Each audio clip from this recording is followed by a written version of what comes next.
Our next performer is Emmanuel Nyongoni. He was born in Malawi. He is 17 and he came to the U.S. when he was almost 16. He is now in 11th grade and he says he loves what he does.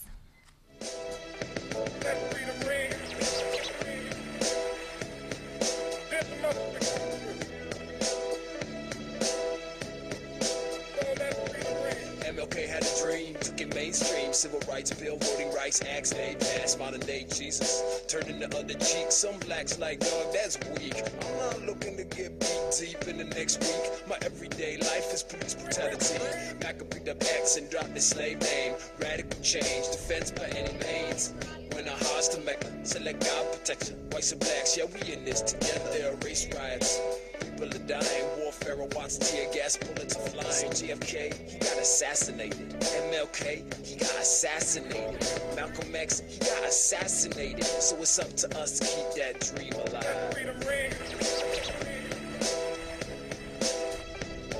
I have a dream.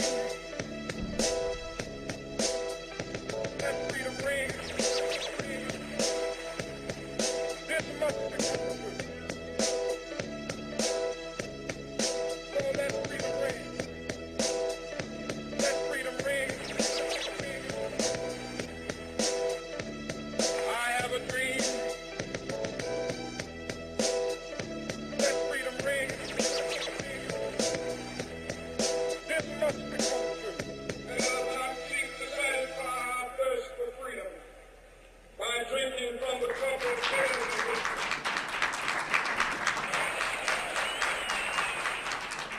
share about where music fits in to human rights.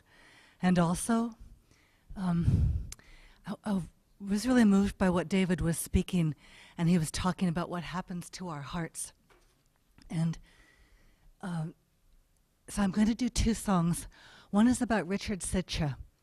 Richard Sitcha is from the Cameroon, and he studied law, and in his town, there were a series of murders.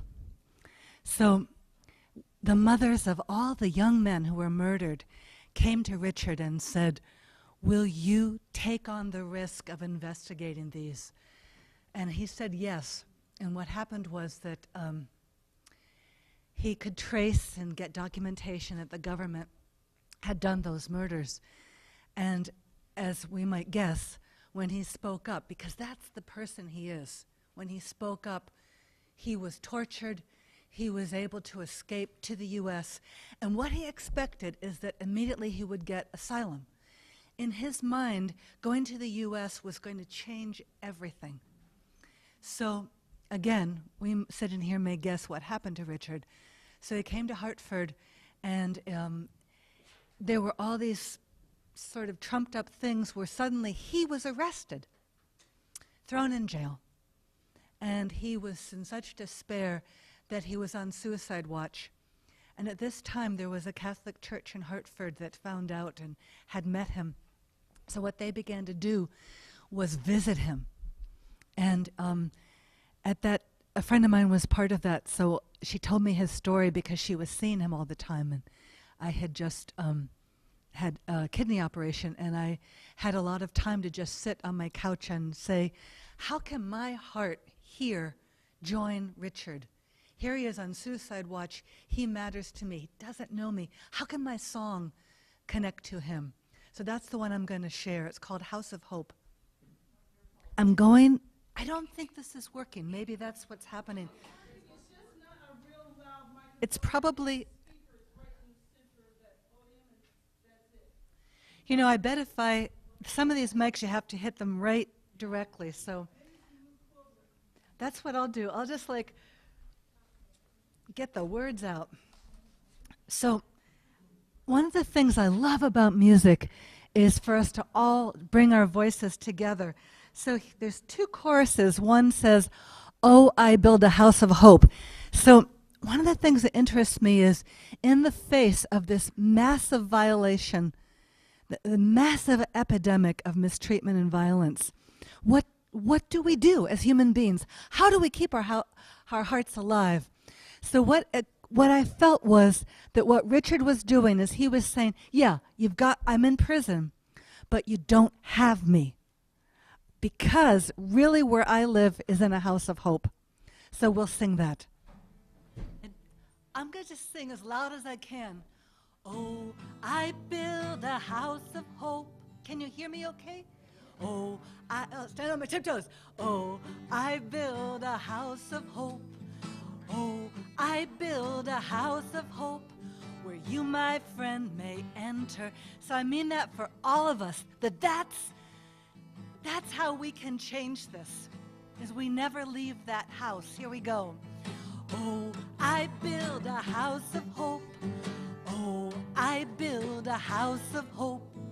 Oh, I build a house of hope where you, my friend, may enter. I wake each morning in a house of hope, give thanks the sun has risen. In that moment, I can forget that I am here in prison, for I am back in Cameroon, greeting people on the street. As the food baskets arrive, I give thanks I am alive, and I build my house of hope. I build my house of hope. Slightly different refrain. No matter what they do, I live here. Here in my house of hope. No matter what they do, I live here. Here in my house of hope. In my town in Cameroon, our daily food was prayer. I learned to build a house of hope. I was taught love lives forever. I stood out, I studied law. That's why mothers came to me with the talking bones of their sons. I set out to right the wrong in the sunshine of the house of hope. The sunshine of the house of hope. No matter what they do, I live here. Here in my house of hope. No matter what they do, I live here. Here in my house of hope. Oh, I build a house of hope. I build a house of hope where you and I may enter. As the guards march the halls, I recall how bones spoke thunder. I don't regret that I told the truth, that the government did the murders. They soon arrested me, and while the dead watched with knowing eyes, I was taken up and tortured.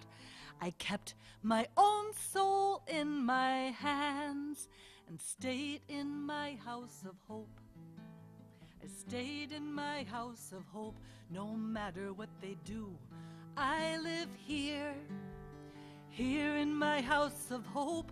No matter what they do, I live here. Here in my house of hope. I fled my country. I believed that here I'd gain asylum. Instead, I was thrown in jail as if cast upon an island. I cried to God in my despair when I was held in solitary. Kind strangers heard my plea, and every week they visit me. They visit my house of hope. I spend my days in my house of hope. That shelter is the strongest. I write letters from my house of hope and declare love lives the longest. God knows I have done no wrong, so I hang on to my faith. There are places none can break. I thank the sun for healing grace. I live in a house of hope. Oh, we build a house of hope. Oh, we build a house of hope. Oh, we build a house of hope where you, my friend, may enter, where you, my friend, may enter.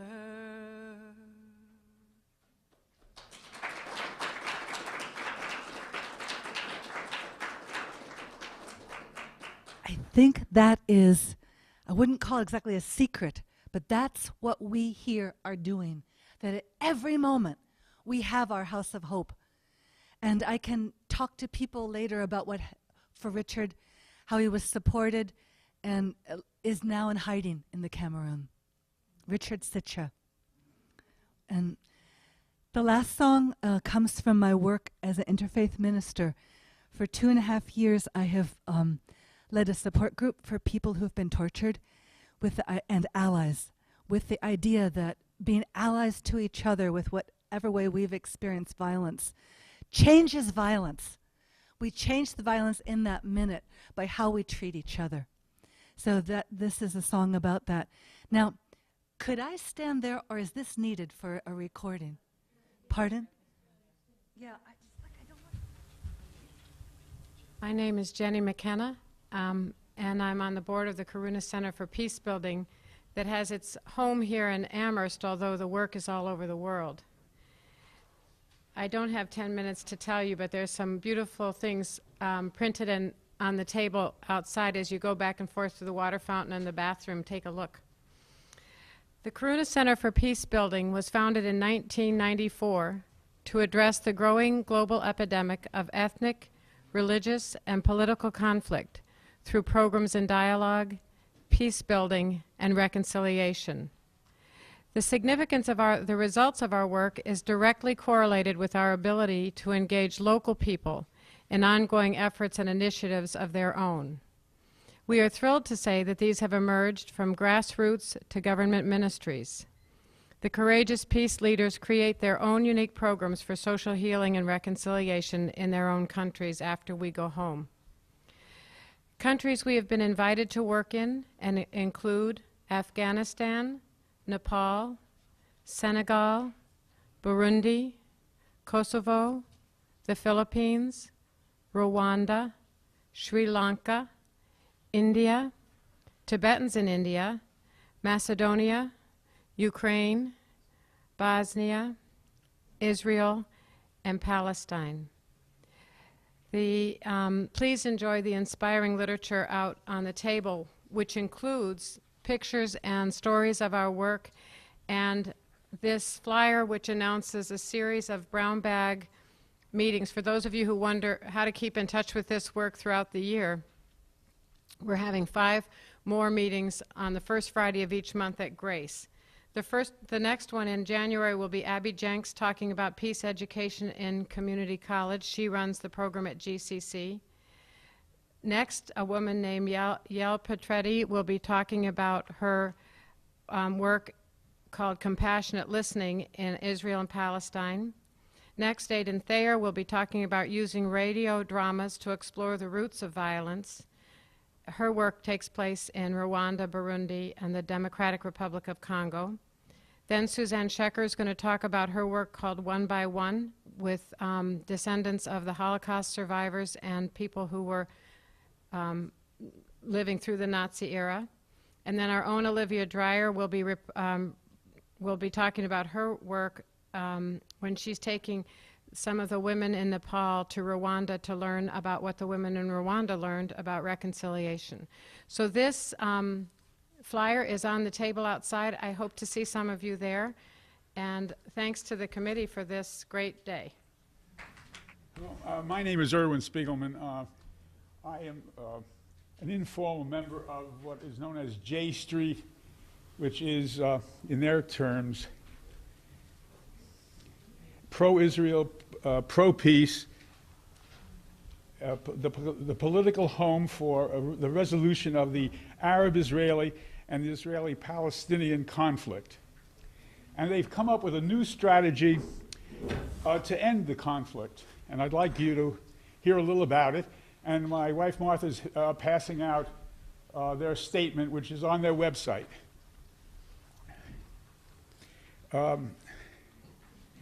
I did look at the UN Universal Declaration of Human Rights, And I noticed Article 3 very much applies to Israel and Palestine, and that everyone has the right to life, liberty, and security of person.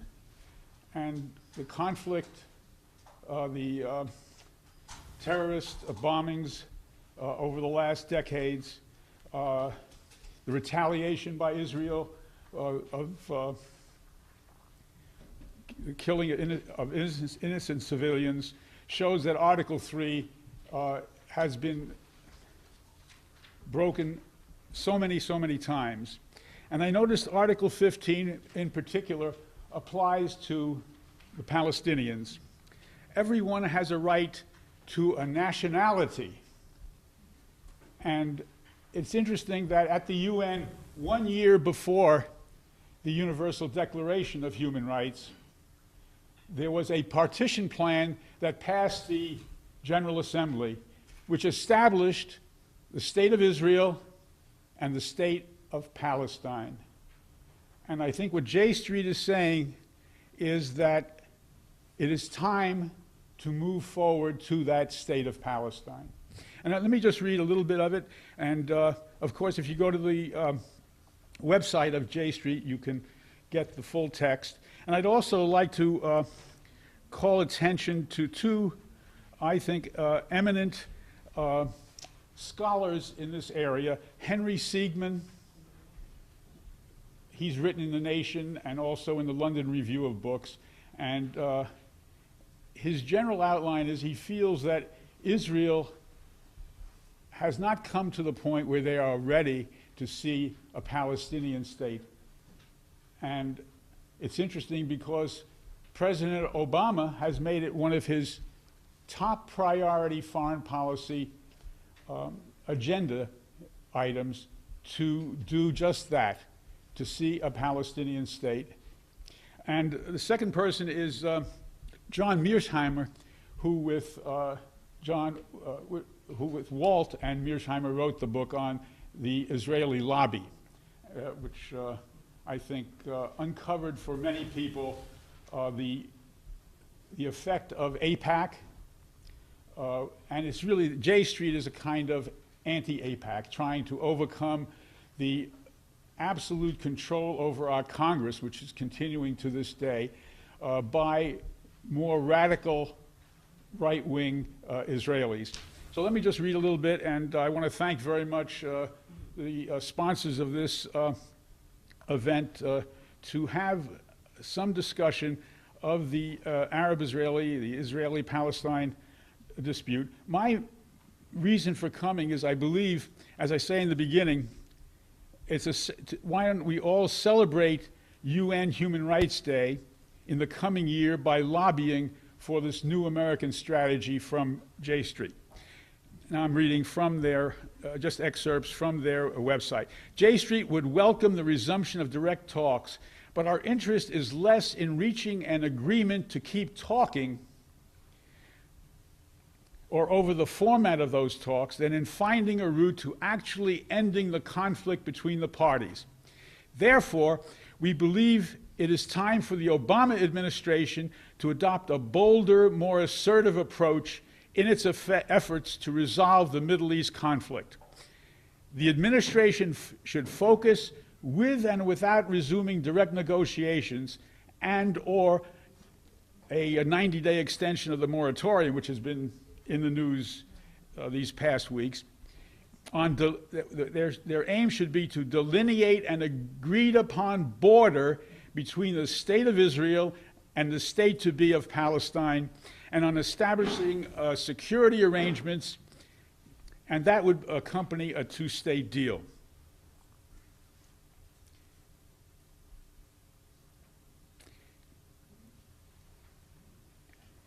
I'll just skip.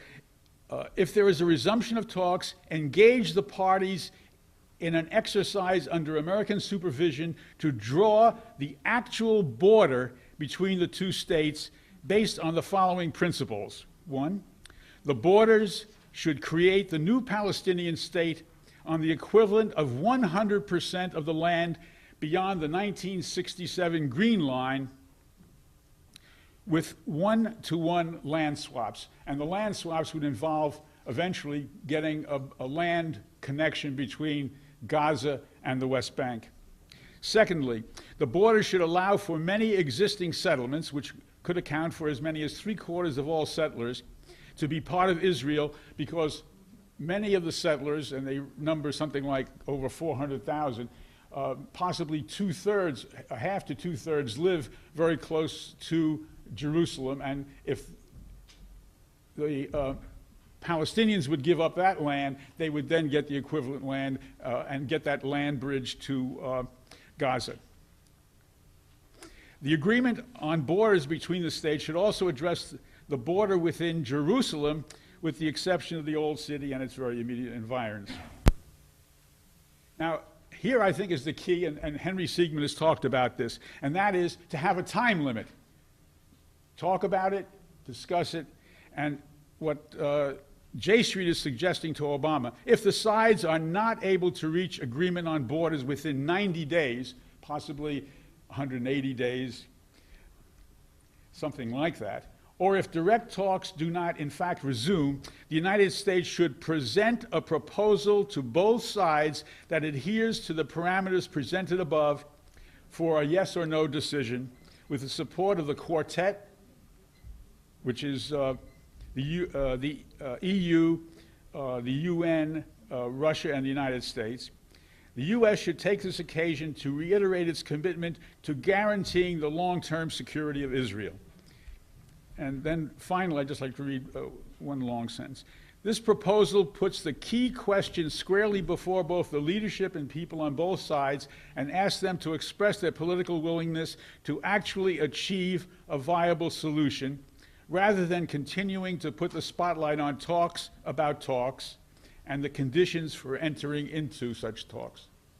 So what I think, what I would like to do is to have a petition, and when the weather gets better, or even indoors, to start circulating a petition in support of the Obama plan and adding the J Street suggestions for time limit and having the talks concentrate on the borders and security. And I hope you'll join me in that. Thank you.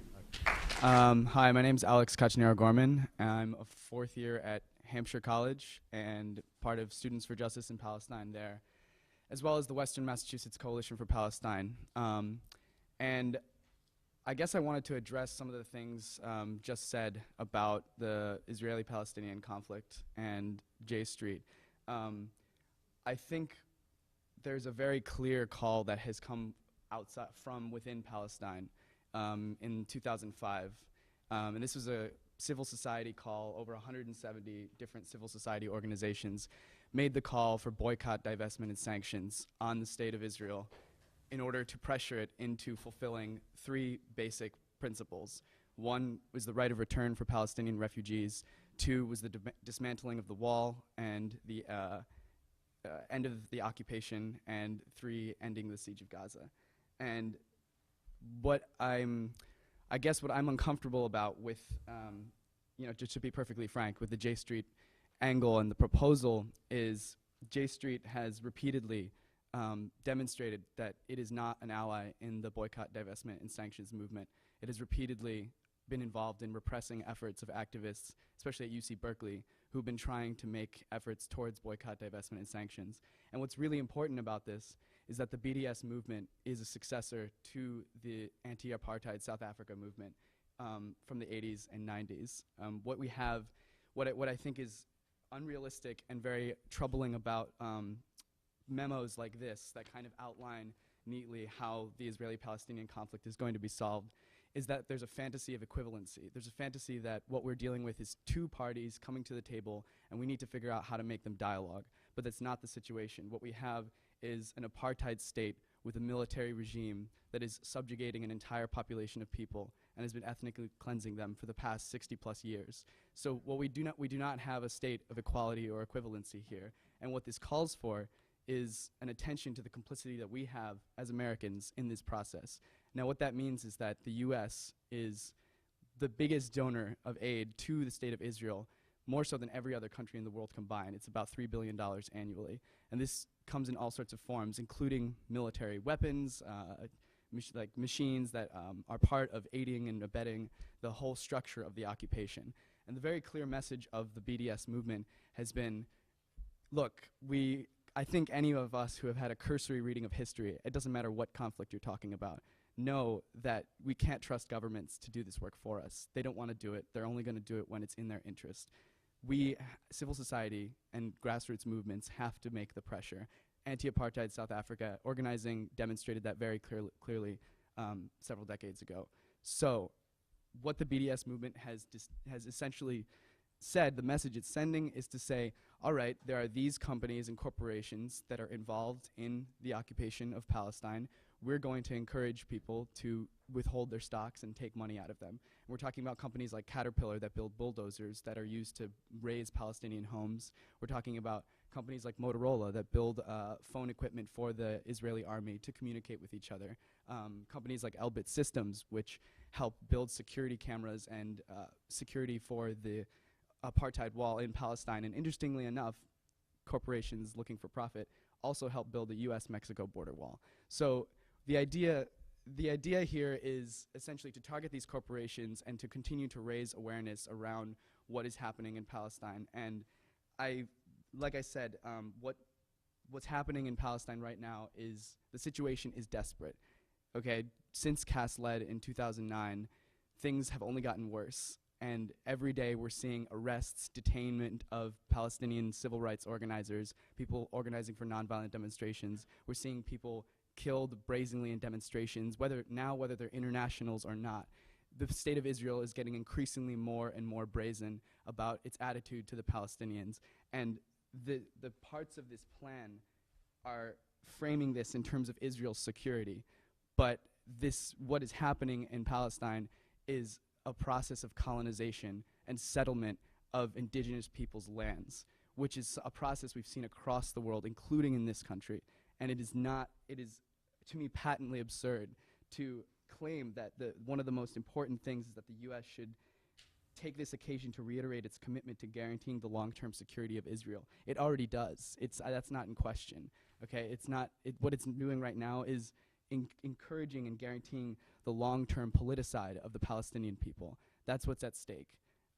So, yeah, I guess I wanted to address that and say that a little bit about the Western Massachusetts Coalition for Palestine, which was formed after the IDF boarded the freedom flotillas that were going towards Gaza to break the siege, and they killed 9 activists.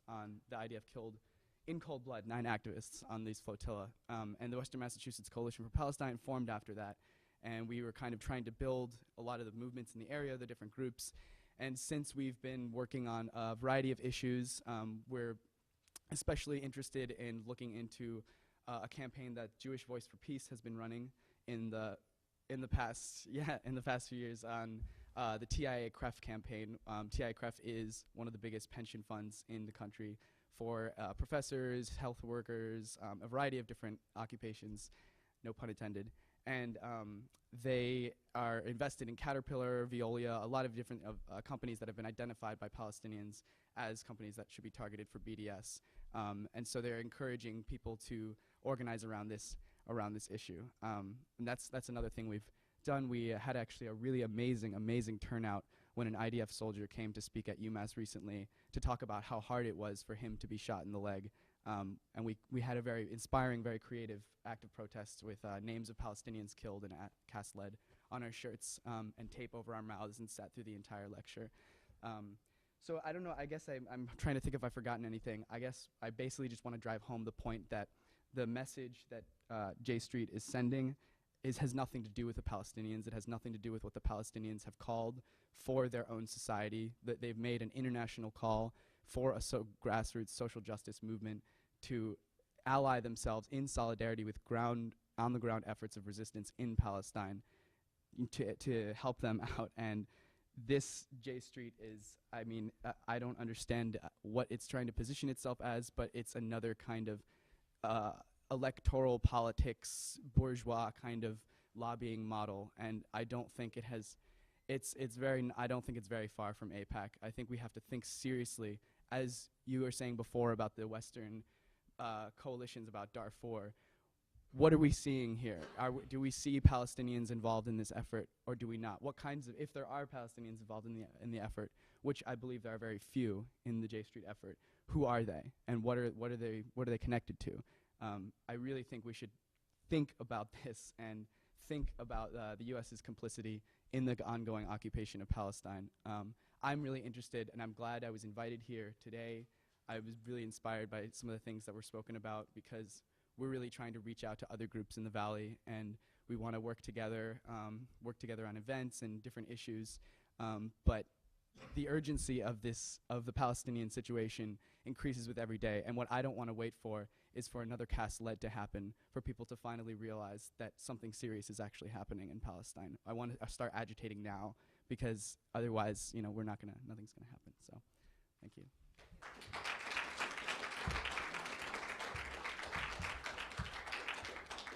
Our next speaker is Ruth Huck.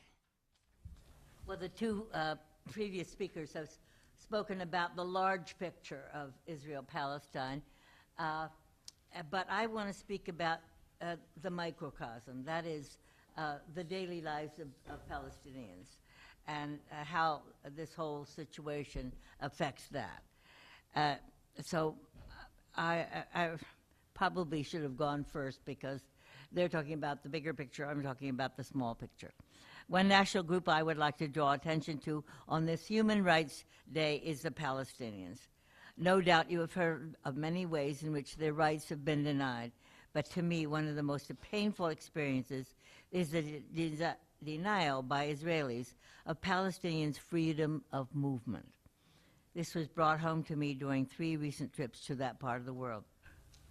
In 2004, on a trip with Fellowship of Reconciliation, and by the way, I urge you, if you have not gone to this part of the world, there are wonderful trips you can go on, and they're very introduce you to the situation in a way that you can't possibly get by reading about it.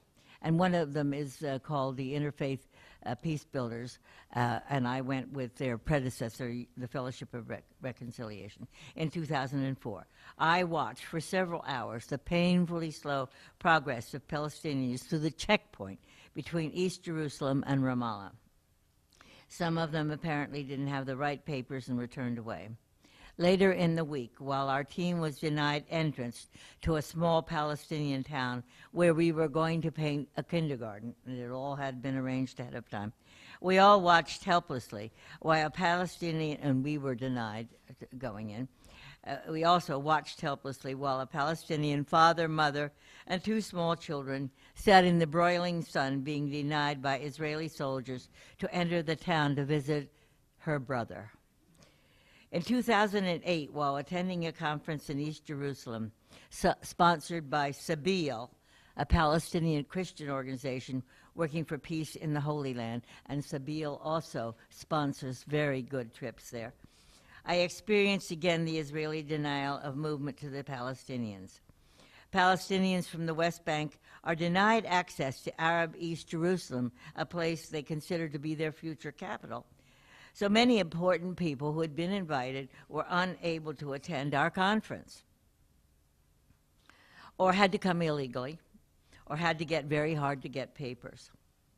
One night at the Dahisha refugee camp in Bethlehem, a refugee camp for internally displaced Palestinians who cannot return to their rightful homes in Palestine, in other parts of Palestine. We were equally moved when we heard that the speaker of the evening, a prominent doctor from Gaza, had been denied permission to come to speak at our conference. After a substitute speaker had spoken, a fiery Italian woman rose and shouted angrily, "Why are we sitting here? Let's go to Gaza." So we hired a bus and we went to the Gaza border the very next day, only to find that 8 important leaders from 8 different NGOs, non-government organizations, had been denied entrance into Gaza that very morning. All of them had important work to do with their NGO personnel in Gaza, but the Israelis denied them entrance. We stood in solidarity with them for 2 hours while they told their story to the press, and we didn't get in either, of course. Finally, in December of 2009, I went with 3 other women from Western Massachusetts to the Gaza Freedom March, intending to break the siege of Gaza, about which Alex spoke earlier, whereby people and goods are forbidden by the Israelis from moving freely into or out of Gaza. This is a hardship in many ways, not just because basic foods cannot move freely into Gaza, but also because neither can badly needed supplies, building supplies to build homes, hospitals, rebuild homes, hospitals, and schools bombed by the Israelis in January 2009 during what's called Cast Lead. So, 1,400 people from all over the world gathered in Cairo, Egypt, to protest this prohibition and to get the borders open. We had planned to enter Gaza from Rafah on December 29th and to spend 4 days there with the people of Gaza and also to have a demonstration in Gaza. However, this was denied. Although eventually 84 people from our group were allowed in, the border was not open and the siege was not broken. Later, when 4 of us tried to go by bus to Gaza, we got about halfway there only to be removed by the Israelis from the bus. Again, we watched helplessly as an elderly Palestinian couple with the wife weeping were put off the bus and denied re-entrance into Gaza, where they came from, until the pleas of us foreigners made the Israelis change their minds. These incidents are just tiny microcosms of a huge macrocosm, that is, denial by Israelis of freedom of movement to the Palestinians in what they consider to be their own country. Let us not forget the people that we're talking about, the people of Palestine, and also the people of Israel who suffer in other ways. Let us not forget these people when we think of the larger picture on Human Rights Day. Thank you.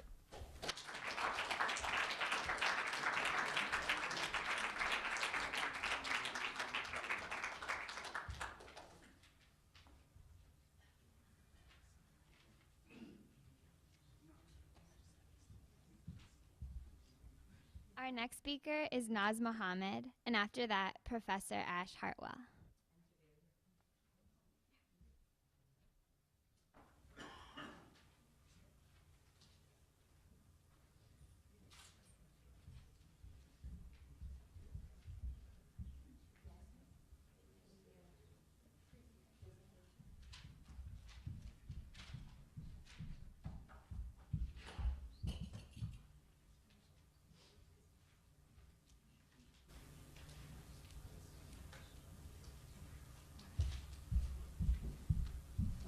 Nearly good afternoon. I'm Naz Mohammed, and this is my friend Javeria.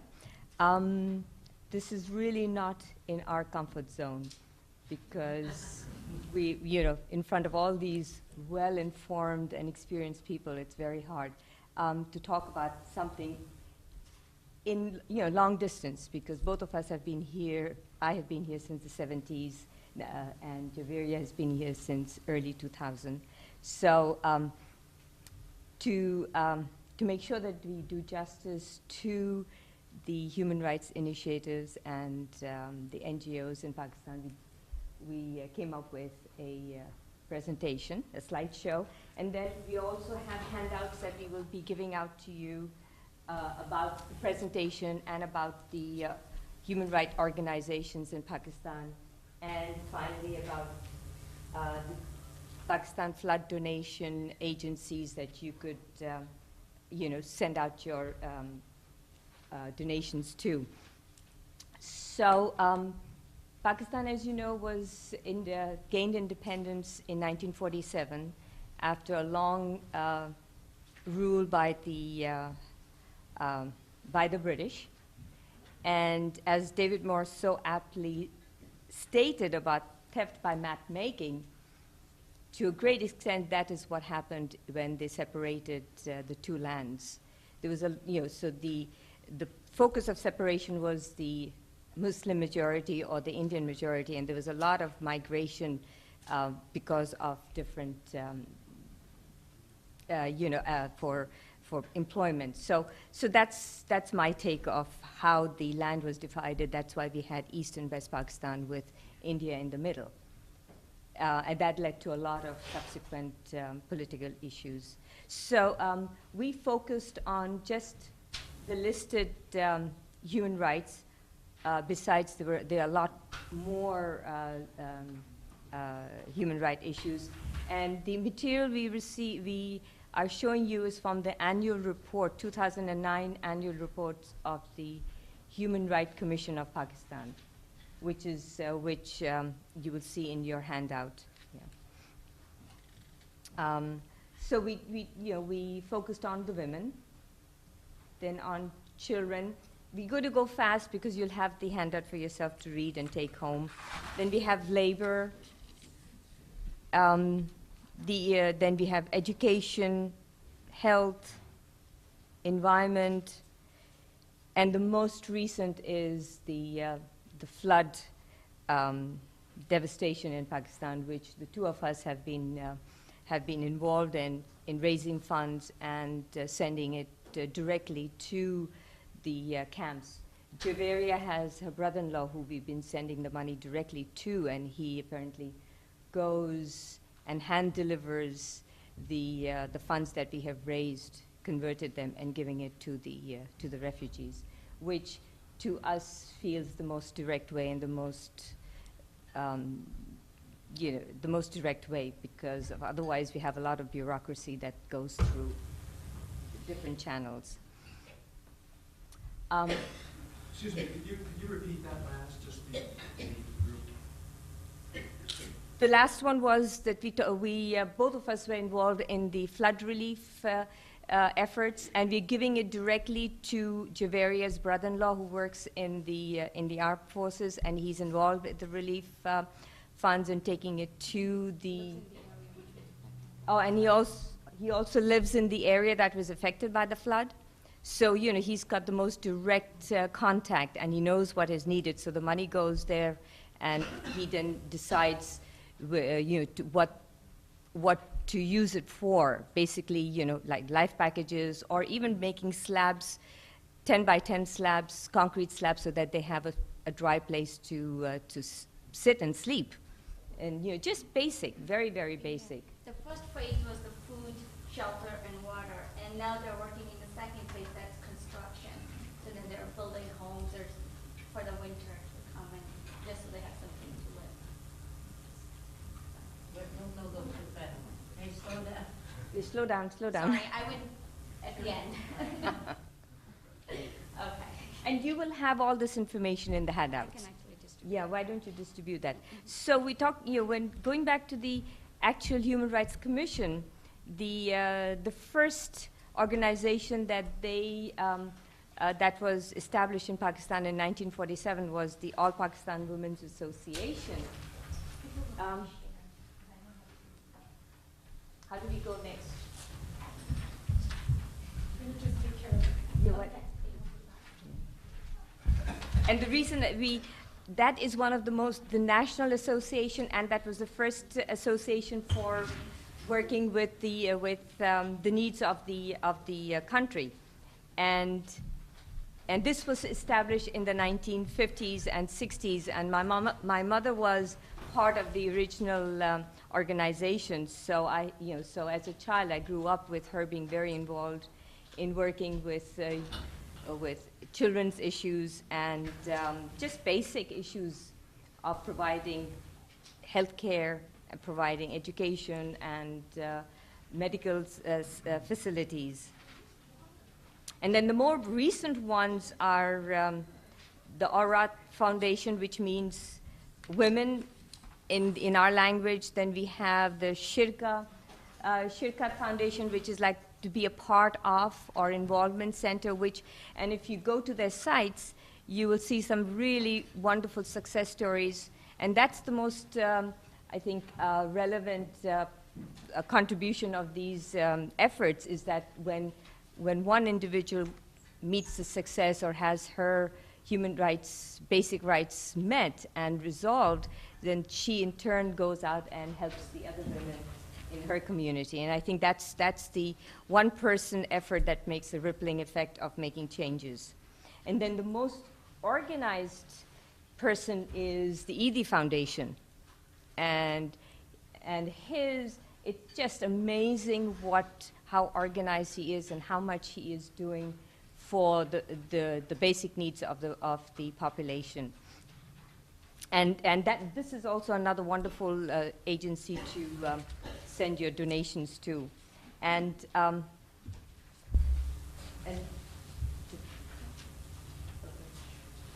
so we're ending it with Gandhi because we also respect him as part of the origin of our country, because he and Quaid-e-Azam, our founders, sort of worked together to establish the two independent nations. And thank you very much.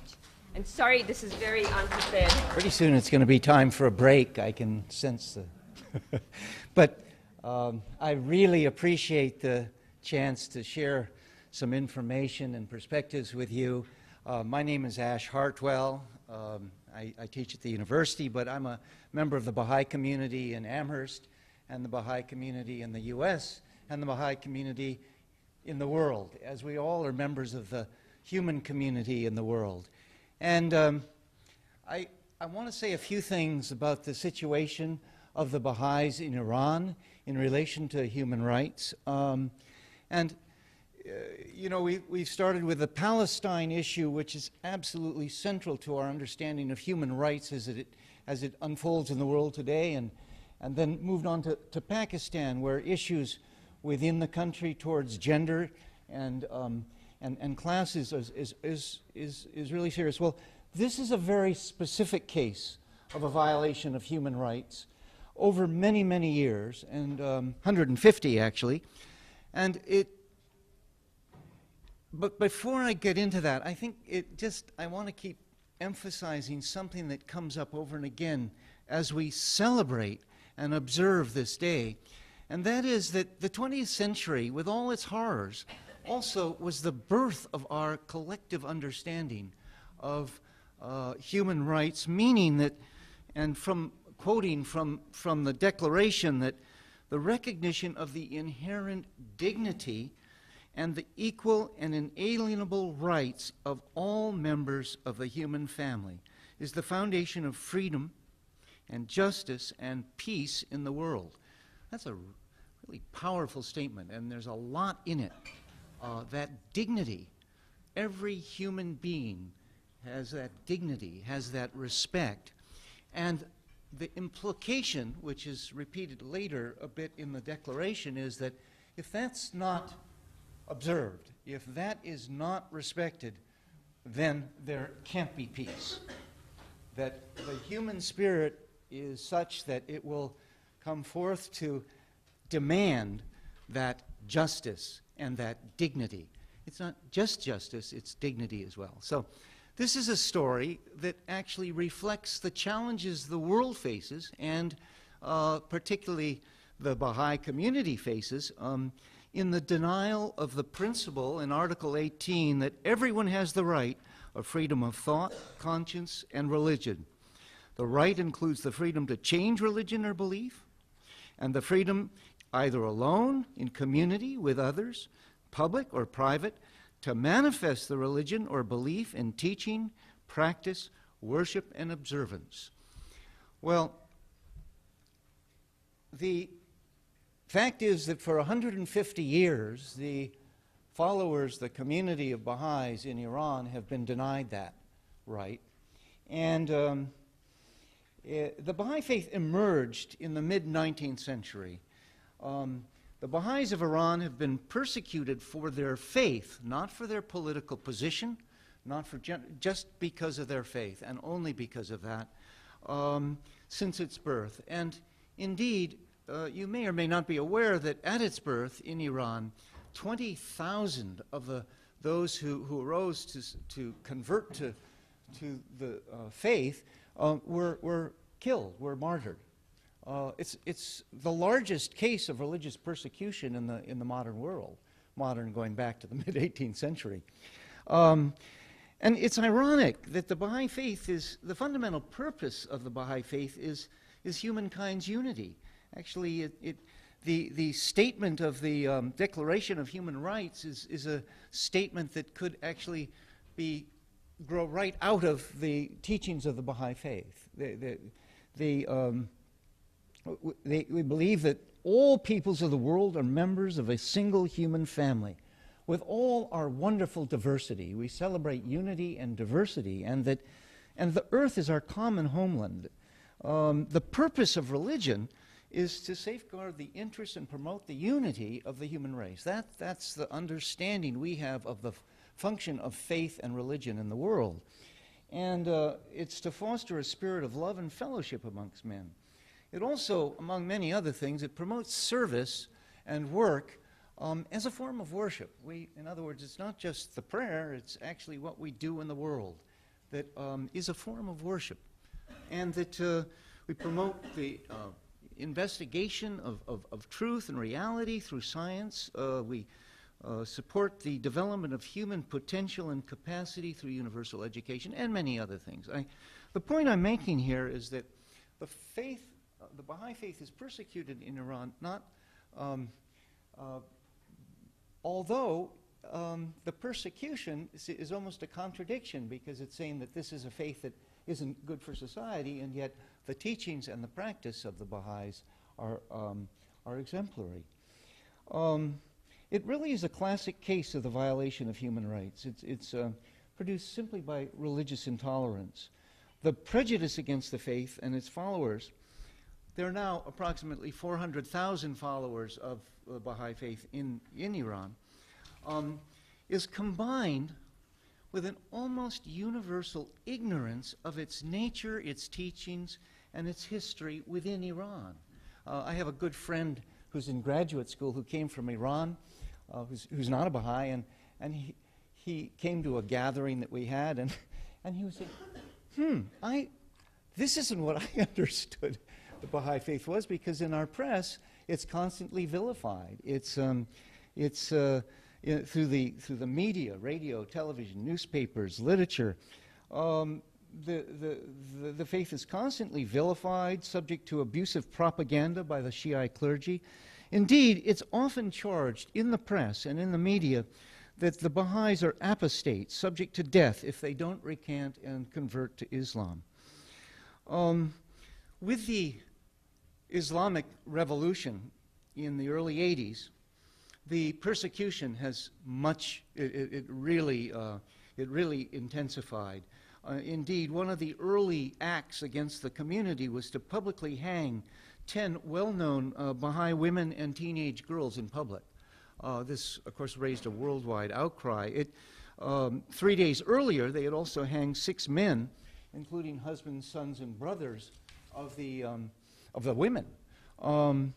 They were declared infidels by the judge and subject to death. The Baha'i faith was formally banned in that year, and large numbers of the members of its elected bodies at the local and national levels were arrested and imprisoned. At one point, over 800 were in prison. The Baha'is are denied work in public service. Thousands of teachers and medical workers were dismissed. They're refused education. Every student has to declare their religion in Iran, and they weren't able to attend schools and universities. All that being said, this is an opportunity also to thank the community of individuals who are here supporting human rights, because the worldwide outcry about this, through a series of declarations by the UN, by a variety of countries that make strong case against these practices and abuse of human rights in Iran, has definitely made a difference. And the conditions have slightly improved. Many of those who were in jail have been released. But it continues. They still have no rights as citizens. Indeed, this month, the Baha'i International Community just wrote a letter to the government saying, we request that the Baha'is be granted full rights of citizens so they could fulfill their heartfelt aspiration, contribute alongside their fellow citizens to the advancement of this nation. This is no more than what you rightfully ask for Muslim minorities who reside in other lands. Because, of course, and that's a really very, very fundamental point. The Iranian government do ask, and they should ask, for full rights and recognition and dignity for Muslims living anywhere in the world. And all we're asking is that they give that same to their own citizens. How can a just society or a just world be built on a foundation of irrational oppression and the denial of human rights to any minority? Everything in your country, I'm quoting from the letter, overtly professes to seek on a world stage what is contradicted by your treatment of your own people at home. I'd like to just end with a final quotation,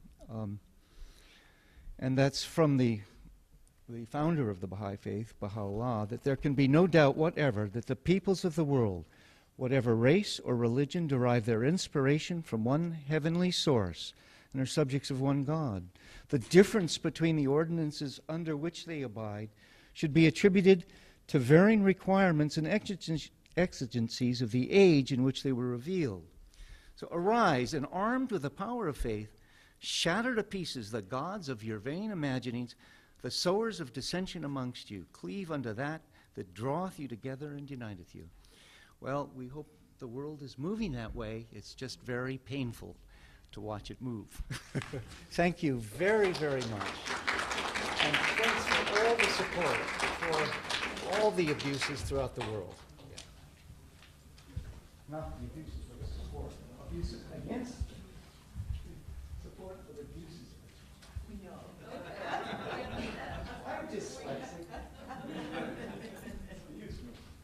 We will take a short break just to do some introductions. First, I would like to introduce Representative Ellen Story.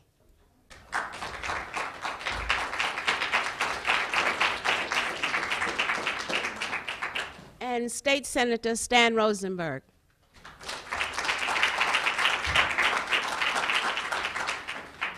And from the Town of Amherst Select Board, Diane Stein.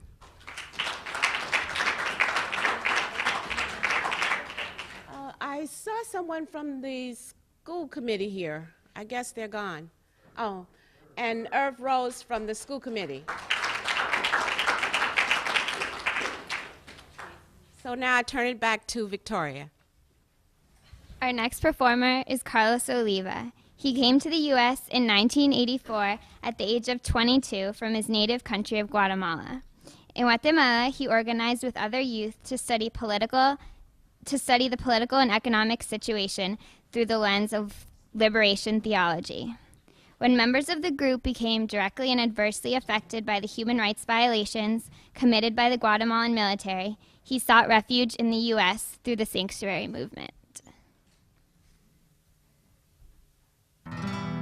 Aprieto firme mi mano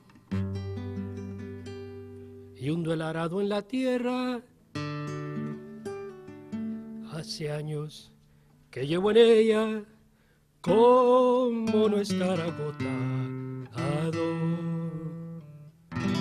Aprieto firme mi mano y hundo el arado en la tierra. Hace años que llevo en ella, cómo no estar agotado.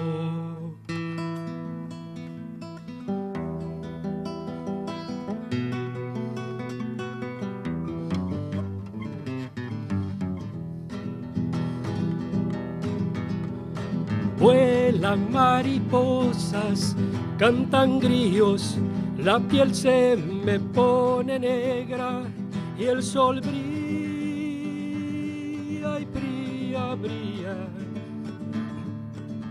El sudor me hace surcos, yo hago surcos a la tierra sin parar.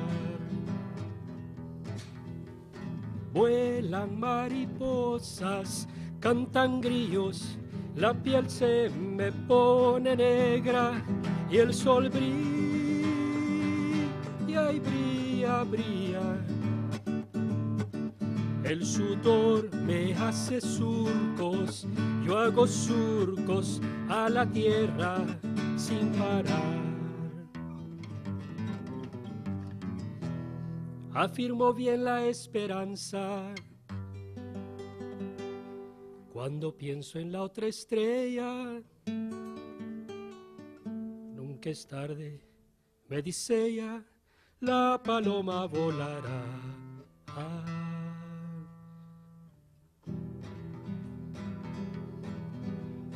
Vuelan mariposas, cantan grillos, la piel se me pone negra y el sol brilla y brilla, brilla. Y en la tarde cuando vuelvo, en el cielo apareciendo una estrella. Nunca es tarde, me dice ella, la paloma volará, volará, ay, volará. Como yugo de apretado, tengo el puño esperanzado, porque todo cambiará.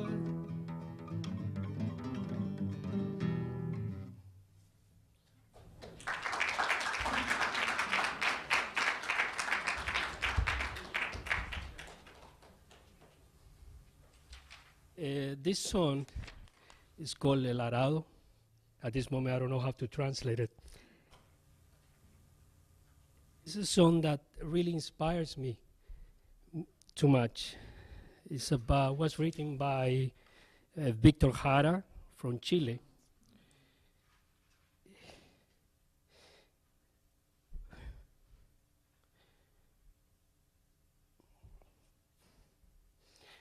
When he was arrested in the time of, it was another September 11 in Chile.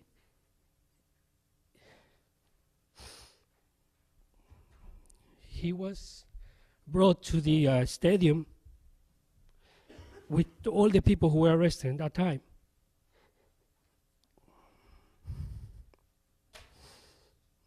And he was tortured and killed.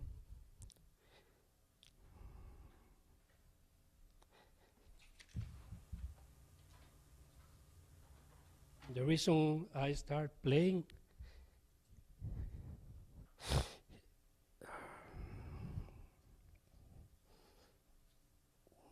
actually is very embarrassing.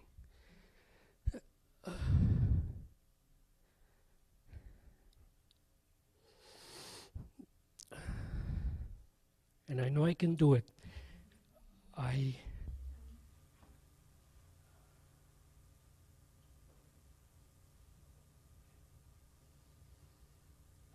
came here 22 years ago, and just want to say thank you so much to Ruth Hawkins, who was part of the time of the sanctuary movement, and who saved my spirit. I mean my body, not my spirit. My spirit is still here, and it's so hard to think about that. After 22 years, the atrocities, the human rights violations, not just only in Guatemala, but in the whole world, still continue. And I wonder when this is going to end. And sometimes I look at the real answer has to do that we have to start talking about they, the Pakistanis, they in Sudan, they in Palestine, they in Israel, or they, the people who are illegal immigrants in this country, they. We need to start talking about we. Because each time somebody's being tortured, could be in Guatemala, Colombia, anywhere in the world, even in this country, it's we who are suffering. And we should start thinking about discovering other cultures outside of in this earth, when we need to start working for ourselves here and try to really discover that humanity. At this moment in this country, in our eyes, we see how many U.S. citizens her rights has been violated. I'm talking about children who asked for their parents why my father was taken away. But we think, oh, it's they are the Mexicans and the illegal aliens who comes here. We need to understand that at the same time, products are free to travel all over the world, and we don't question who make the products. Could be made in China, could be made in Mexico. They have the freedom to travel. Birds have the freedom to come here, and if they don't come next year, we could worry about it. But we human beings, no, it's they. They are the one of the problem. We have to think about we. Next time, when comes something about in the Congress about the illegal immigrants that we talk, think about we. Thank you. Thank you, everyone. I'm going to introduce myself.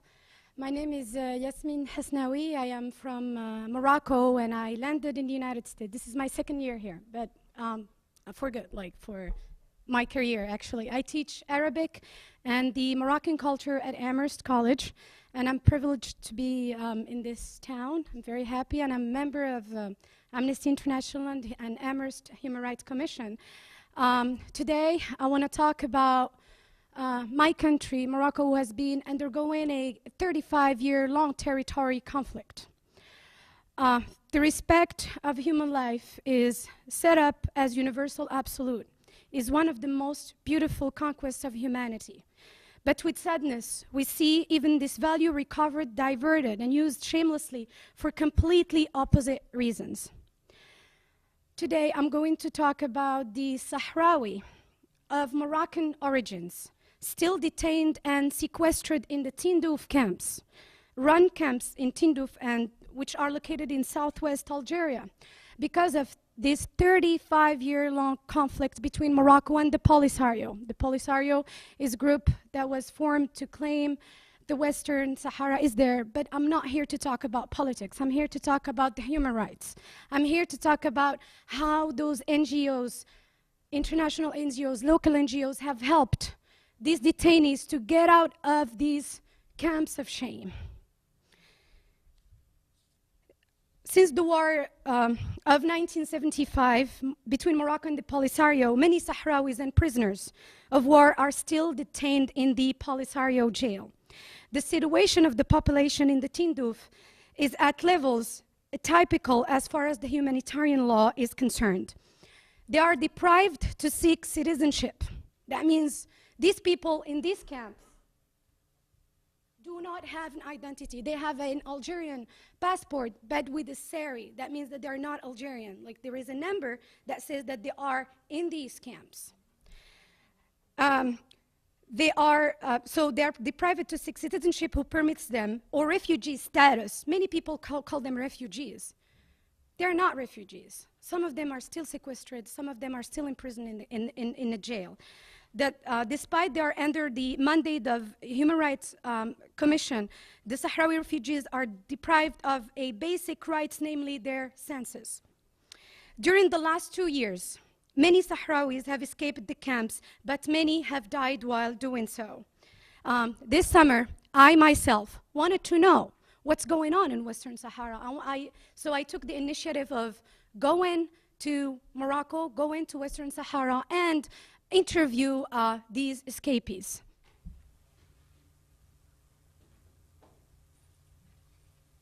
These are the camps, as you may see, children. So this person has been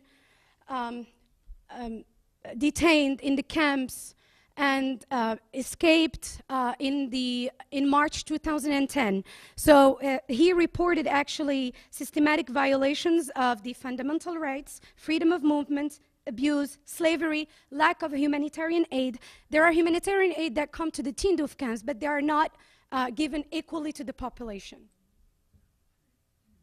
This person was sequestered for more than 20 years, and he escaped.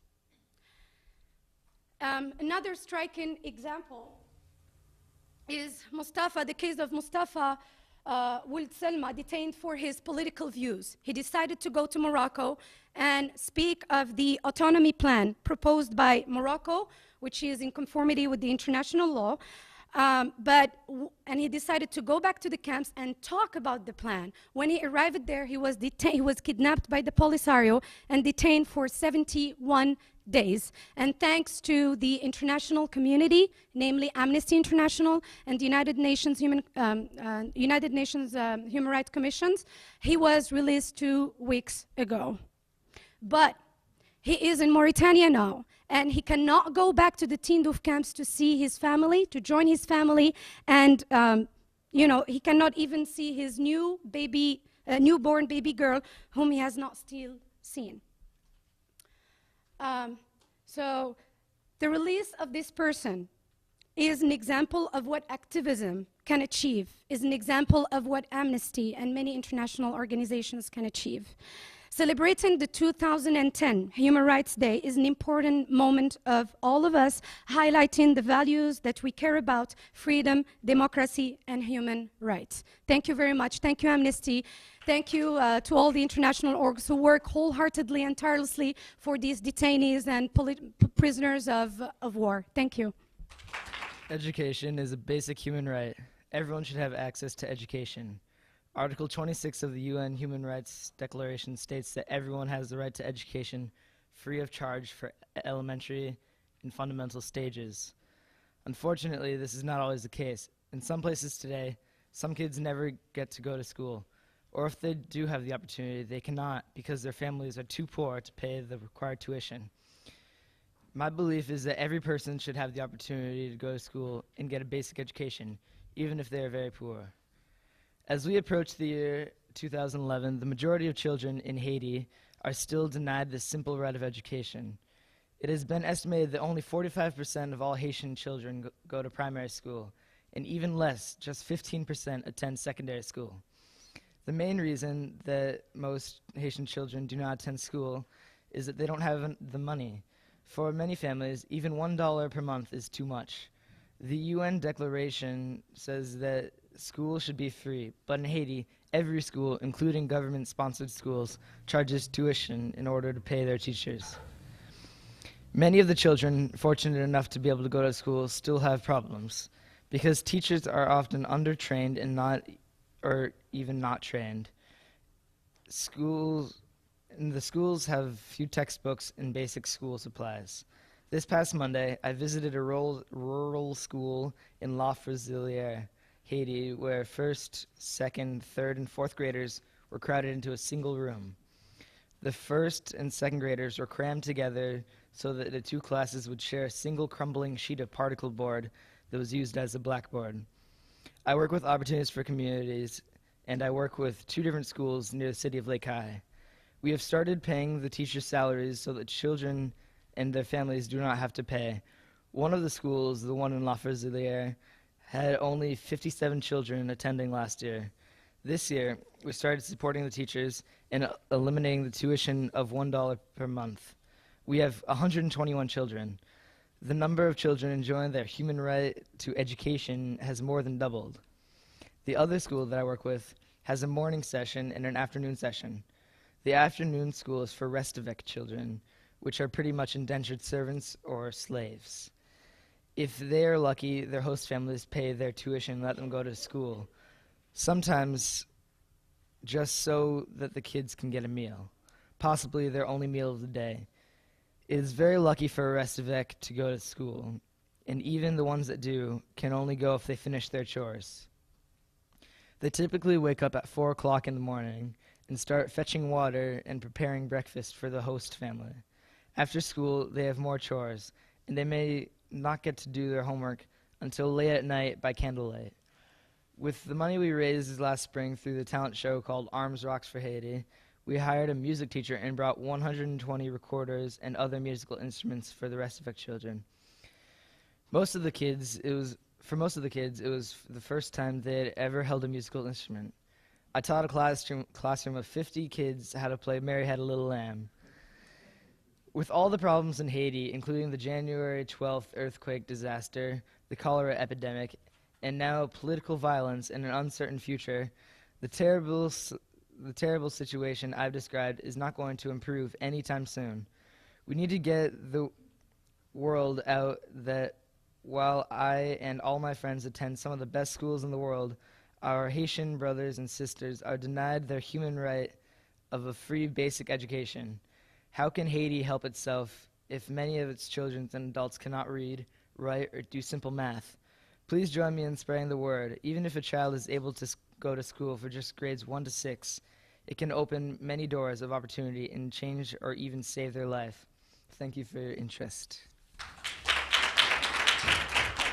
I must say I congratulate Zachary for his enthusiasm for providing for others which he's received, because after all of us here are children of privilege, and that privilege is very often exercised by access to education and the opportunities that it brings. Myself, my involvement in Haiti has been similar to Zachary's, actually, and that is to work to support a primary school in rural Haiti, about 15 miles inland from Gonaïves, the town that was flooded in 2008. Fortunately, it escaped worse damage in the earthquake, even though the building which housed the school was damaged a bit. It's, I think, hard to imagine human rights without that access to education, not only in realization of what should be part of human rights, but in exercising political, however restricted, political voice in trying to make that a reality in their home countries. So from my point of view, this is a very fundamental thing. It is also one thing that one can engage in at an intimate level. That intimacy, I think, is a powerful driver of motivation to keep going. And although we've heard, and quite correctly, that in this last century, and in 1948, was the perhaps a notable achievement to make human rights a universal objective, the message of human rights is a very long-standing one. It's millennia, and it's very slow progress, and it requires constant effort. It requires constant awareness, and I believe that education is a fundamental component of transmission of that idea, that objective, that goal. In Haiti, how are we doing? Pretty awfully. The virtue of being involved in Haiti, of course, is its proximity.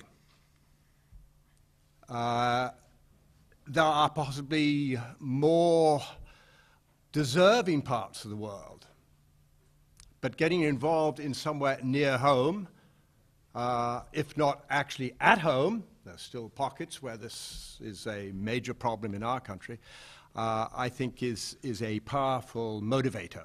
It has been for me. Ask any of our other panelists which they want to explain. He's done. I don't know if is this working? Doesn't work? All right. Well, my name is Kevin Noonan, and recently I was asked to go by the U.S. Committee for Refugees and Immigrants to Haiti to do as a consultant. And I hadn't previously been to Haiti, so I'm by no means any expert, but I can just share with you the things that I saw there. And of course, I've been following it since I left, and our hearts go out to the Haitian people right now who are in the midst of a political struggle. There's a field of 18 candidates running for president on November 28th, and then it's now been the field has now been narrowed to 2 with some dispute about the third runner up. And people are taking to the streets right now and burning buildings and just doing what people do when they're upset. Haiti is a country that's long had a troubled history. I think there's been 32 changes of government by force, one way or the other. My responsibility there was to try and work with a local Haitian organization called the GAR, Group in Support of Refugees and Repatriates. Many of the refugees, many people from Haiti who were in the Dominican Republic were kicked out a few years ago, and they were assembled along the border, about 75,000 of them. So this group started about 20 years ago. And when the earthquake occurred, the U.S. Committee for Refugees elected to help this organization rather than set up its own operations in Haiti. Since the day, as long as I'm trying to be very short and very brief about what I observed, there are so many NGOs working in Haiti, more than one can count. In fact, I don't know that anyone can count them because people have registered over the years as an NGO in Haiti, and then they don't necessarily unregister if they leave or if they disband the organization. There were roughly 300,000 people killed in the earthquake, and about 1.5 million people displaced. I was there in September until October, and this is 9 months, 10 months after the earthquake, and people are still living under the same rotting piece of canvas or weather-torn pieces of plastic. That's the percentage that actually have those materials to use. In April, the government decided that in order to dissuade people from coming to the capital, they would ask the NGOs to stop distributing food, which was something which was a total shock to me. I thought, being here in Amherst, I was thinking, oh yeah, all these NGOs, at least they're providing some basic services like food, water. Well, yes, water and sanitation is being provided, but food is not since April. So you have people in camps who are having to engage in whatever activity they can in order to get food. In the case of women with children, sometimes this means that they have to engage in transactional sex just to feed their families. This is not an acceptable situation, and it is one that is just really tears at your heart to watch. The Haitian people are feeling very angry because the UN has basically forced this new election on them at a time when they really weren't ready to have an election.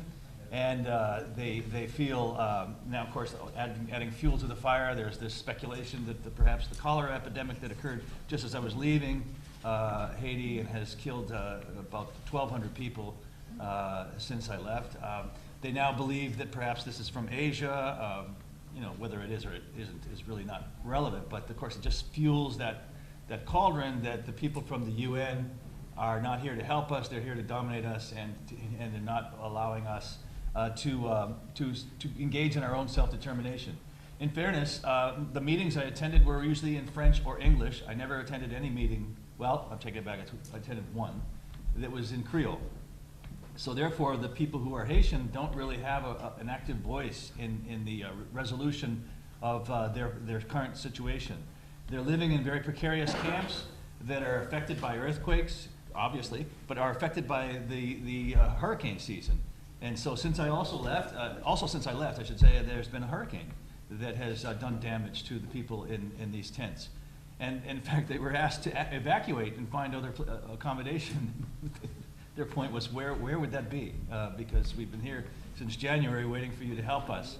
And there's still rubble in the streets. They were asked to clear the rubble from their houses and put it out by the edge of their house or by the edge of the road, but of course some of this is spilled into the streets, so trying to get anywhere, it takes hours. The secondary roads, of course, are so rutted that it's almost impossible. I think when Mr. Morris, I was always wondering what happened to Mr. Morris after St. Elsewhere. But anyway, since Mr. Morris said the roads were so rutted in the Sudan, they are equally rutted in Haiti, and it takes forever to get anywhere. The Haitian people were remarkable to me. They have wonderful hearts and are incredibly tolerant. I can't imagine that occurring here. I can't imagine us here in Amherst sitting 10 months after an earthquake, living under a tent in every common space, so the town common would be loaded with tents. And I can't imagine us saying that, well, okay, whenever you get around to it, we're here, we're waiting to accept your largesse, please help us. They've heard about a lot of money that's been pledged through the UN and through the different governments. A lot of that money, about 15% of it, was all that had been received at the time I was there.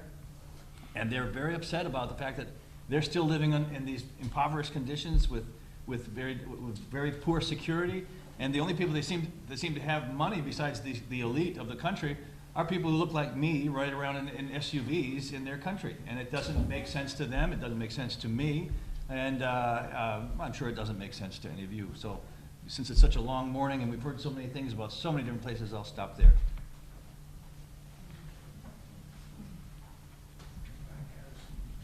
I'd like to take up two themes that have come to me while being involved in supporting the school in Haiti. And one is that the sort of continuum between disaster relief and development. It is the hallmark of underdevelopment to be unable to cope with disasters. We're always going to have disasters. The developed society with good governance can to some degree anticipate, even though our government is a less than stellar example when it comes to global warming and carbon production.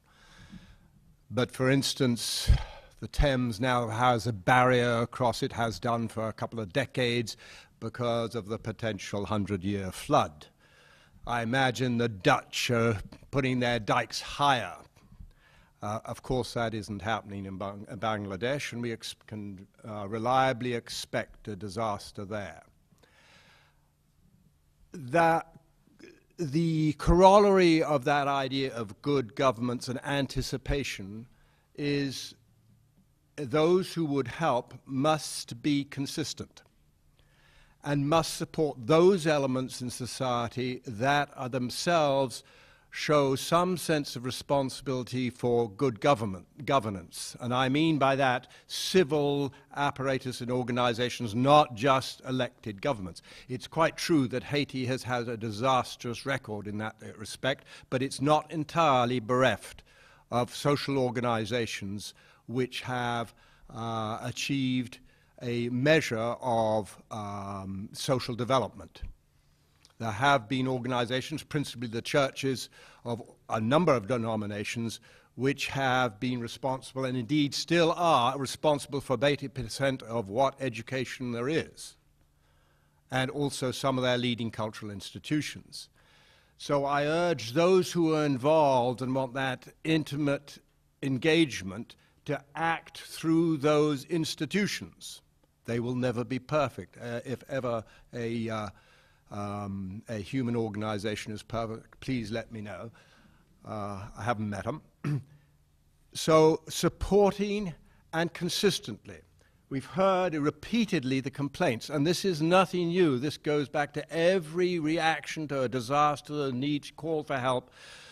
There are great promises and a significant lapse in completion of those promises. So I urge those who would begin again to think in terms of the local governance structures and their support. In that sense, for instance, supporting teachers rather than trying to do the teaching or do the building or do even the health care other than an emergency situation, to support the production of local capacity according to the plans and objectives and aspirations of the local organizations, and be consistent about it. And make sure that one of the things that the local organization can rely on is you. That is, don't make a promise you cannot possibly make or think you might be able to do. Only make a promise to do something that you will complete, and try and make it over a period which is relevant to planning for the problem.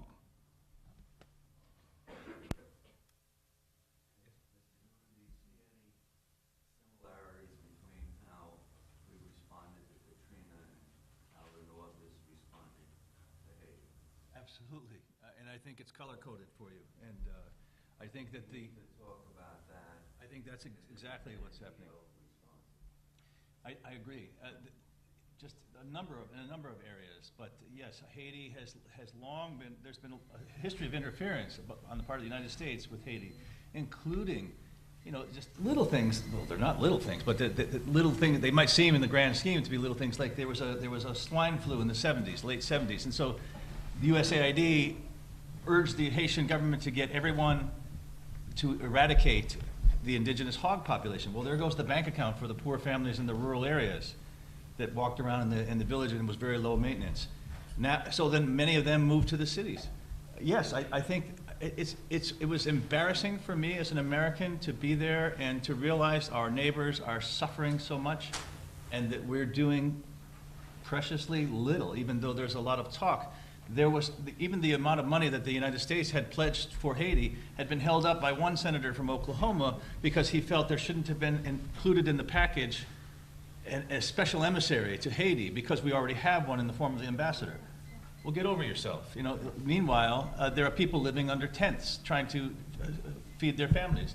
And this whole issue of protection, another bureaucracy. If you did nothing else today, just please write to the United Nations High Commissioner for Refugees and tell them to get over their issue of we can't go into Haiti because it's internally displaced people, and we're an organization that works with refugees. So therefore, since they're not refugees, they're only internally displaced, we have no mandate there. So therefore, the issue of protection is run by one office with 2 staff members for 1.5 million displaced people. This is insanity.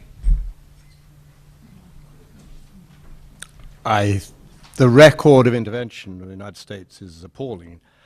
Not always for malign intentions, but I think it's a mistake to focus, apart from trying to do better, on past sins of our own country and our own aid efforts. You can talk about agricultural subsidies that have undermined agricultural production in the underdeveloped world throughout the globe. I think what it points to, we have a number of mechanisms for exerting our influence. One of them is the politics at home, and one of them is direct aid or direct intervention on our own account and by our various state and non-governmental organizations. I think all equally important to try and be involved in those mechanisms of bringing influence and hope to peoples such as in Haiti. I guess I'm talking about racism. Yes. Its impact on how we as a leader in the world react not only to our own situation, Katrina, which is just symptomatic of what we're talking about, but also the treatment given in Haiti, because when you look at a catastrophe in a very white community, middle-class community, you get an entirely different response for a white nation. And I think we need to recognize that. I think you're absolutely right. I mean, if you look at the refugee program years ago, when so many Haitians were risking their life coming by sea, what was their fate? When they got here, they were arrested and imprisoned, as opposed to the thousands of refugees we were taking from other millions, really, from other countries. Somehow the Haitians didn't have the right status to be refugees in our country, and were either turned away and put at risk by being turned away, or imprisoned when they got here. And as he just said about the subsidies, another one that Clinton has actually admitted was something he regrets. The Haitian people were almost self-sufficient in rice production during the Clinton administration, and he, through NAFTA or whatever, forced through the IMF the reduction of an import tariff on, it was 35% or 30% import tariff. Now no one grows rice in Haiti, and all the rice that you see is made in the United States, is grown in the United States. It's a sad, we have a responsibility to do more than just send a check. We have a responsibility to go back down to Haiti and help Haitians rebuild their country, and not engage in this kind of sort of shell game of we're sending as much as we're doing as much as we can, we're sending as much as we can, and then having all this disjointed effort that doesn't involve Haitians. That's not working. Thank you very much. I'm sorry to interrupt, and I know that the audience as well as myself is really enjoying the information that you're putting out here. And so I would like to propose that at some other time we have a forum and invite people and just put attention on this particular issue. So thank you very much.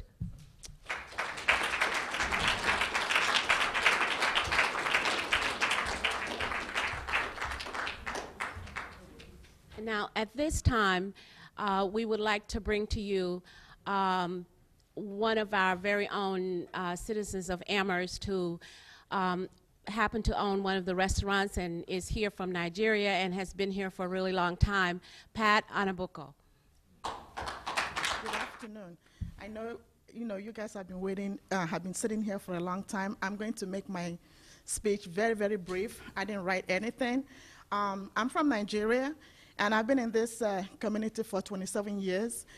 And when I was asked to come and speak very briefly about human rights violations in Nigeria, this is an easy thing for me, to say. Not that, I'm comfortable with it.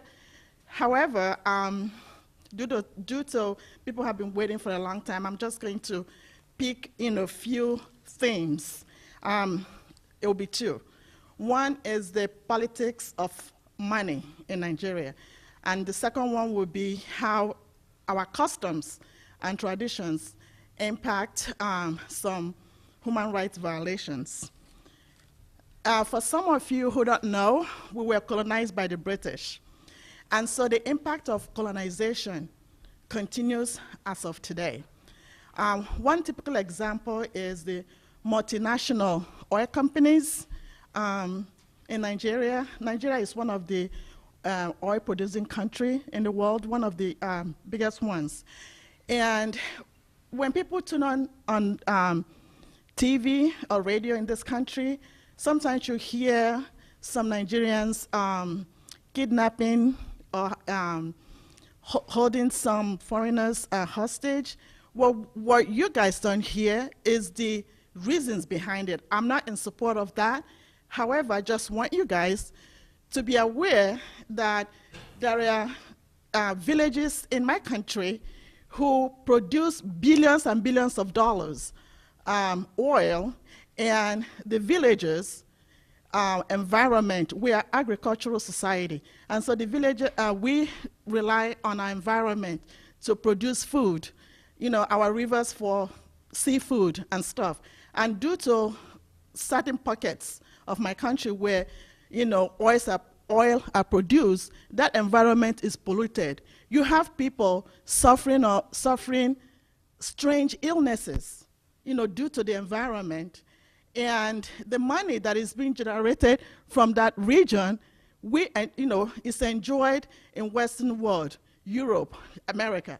So, I want you guys, when you go to the pump gas station to get your gas, please think of victims of Nigeria and some people from third world countries, where oils are produced, that we are not benefiting, from the money that is being generated. Could you imagine in this country, you have, the American government finding oil in your property, and then you don't get to, benefit from that money? In this country, it's impossible. And yet we allow multinational companies, BP, Shells, and the list goes on, to exploit countries like, Nigeria. And I'm not, putting, my government off the hook. They're part of it, the corruption and stuff. So that's one thing that I want you guys to think about. When you hear next time on TV or radio and saying, some people in Nigeria have held some people hostage or kidnapped, there's reason behind it. You need to dig more. Listen to BBC, listen to other neutral, news outlets to get the real story. Now, back to my culture and tradition. I want to hint to a couple of themes, and that's I will try to share with you guys, while growing up in Nigeria, how some of our customs, affected me. I want to relate it to you guys. Again, Nigerian education, formal education, is reflective of a British system. However, it goes beyond that.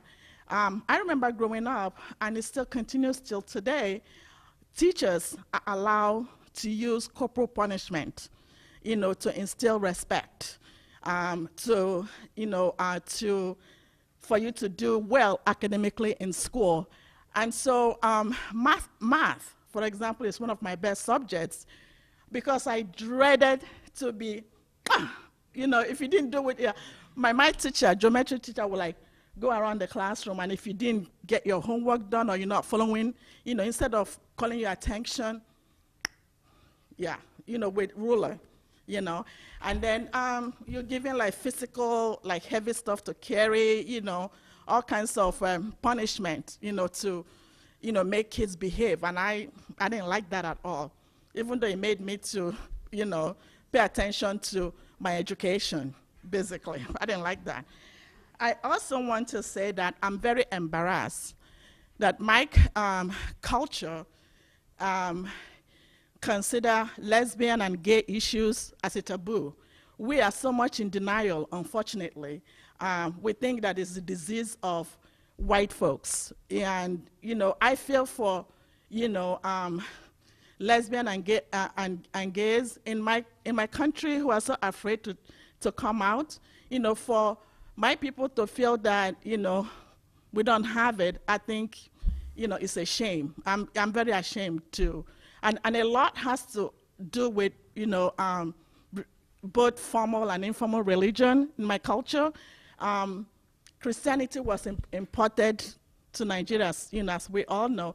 But I think, there are some practices of Christianity that, my people use that goes beyond what is supposed to, to teach. And, you go to churches, people don't want to hear that. You're a sinner, judging people.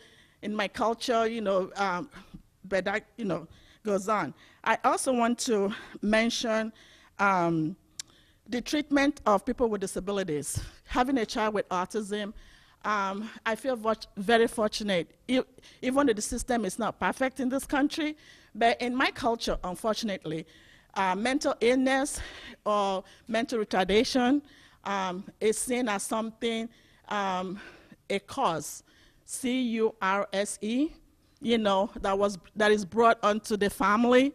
The mental institutions that we have are overcrowded, very filthy. It's not a priority for my government to put money. Staff are overworked. People are treated with inhumane treatment, and that really saddens me. I did start something from my state, but it's very tiny thing, working with school-age children with disabilities, to improve their lives. But it's not much. I've been doing that, for several years. Sending money, no fundraising, nothing. Just whatever resources my family has, to better, a particular group of kids in my area. That's one of the things that I'm trying to do. Did I say that I was going to be very brief? I'm almost done. And the last one, I want you guys to be aware of is that, people hear a lot about, slavery in America.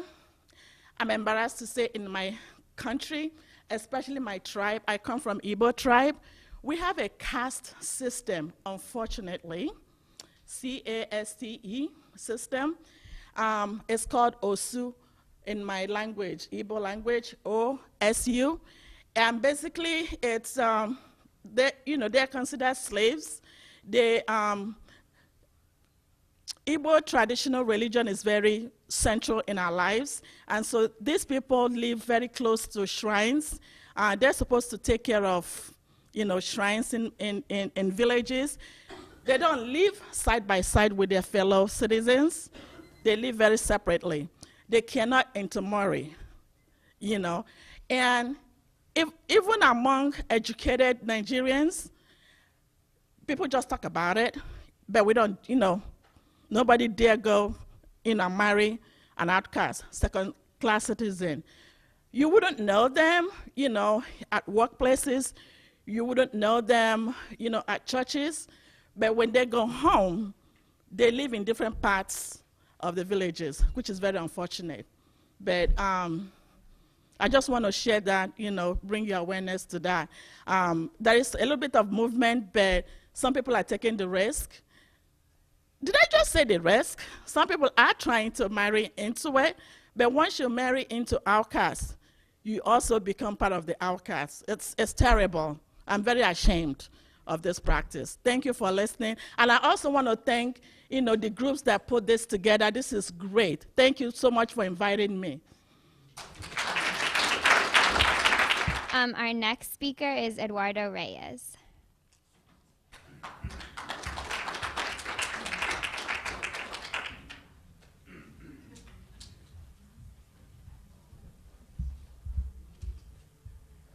Hi, it's nice to be here.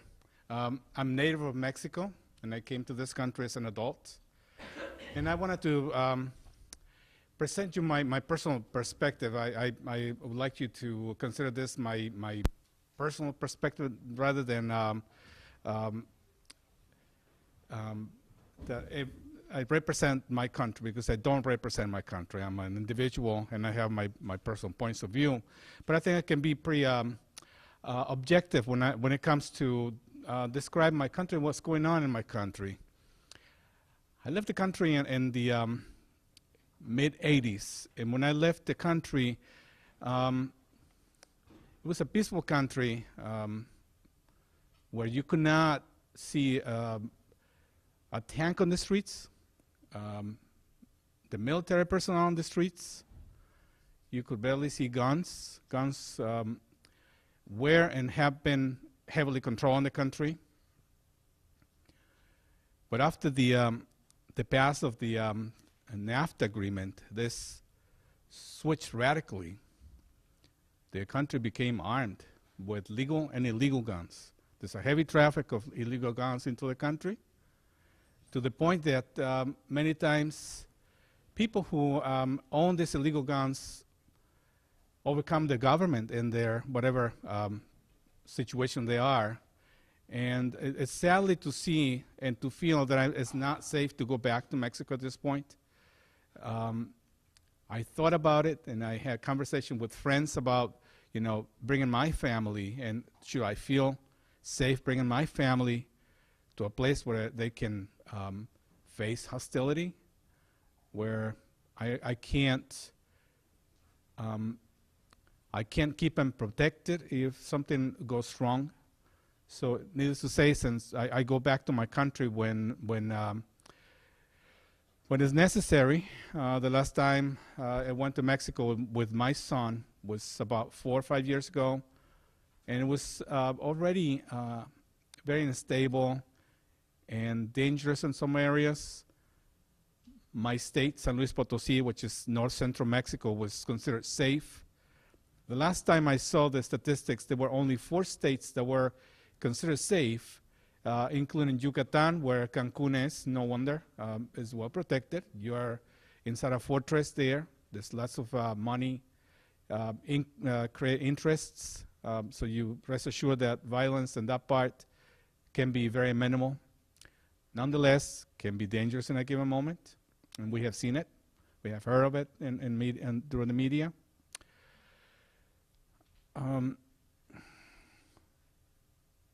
And I'm just appalled of listening to the human rights abuses that go on either in the industry or on the streets by either side, drug lords or the military coming into townships and just wiping everyone else. And we don't know, I can't tell which one has been the action of what. There are many rumors on both sides. No, it was the government. No, it was this drug cartel that came in and caused all this damage. And you see that there's no safe place in that place, in that town. And people are displaced. Their limited resources are destroyed, and their lives with it. And people just had to put up with that. But it's also very interesting as to hear friends who live in Mexico's perspective. Some of these friends say, it's dangerous, don't come back. It's dangerous, don't come back. And the other side, I hear from friends saying, well, if you're in the wrong place at the wrong time, no doubt about it, something is going to go wrong with that. So why don't you come over and spend time with us? And is it luck that these people have not lived the situations? Perhaps. But I'm wary of coming back. And I know that because of the huge interest created in my country, things cannot be undone. I have very little hope that things can be undone without bloodshed. I'm concerned that those citizens who have turned to the dark force, if you can call it that way, will not be able to return to the light again, because it is difficult to undo learned behaviors that can destroy so easily. Thank you very much.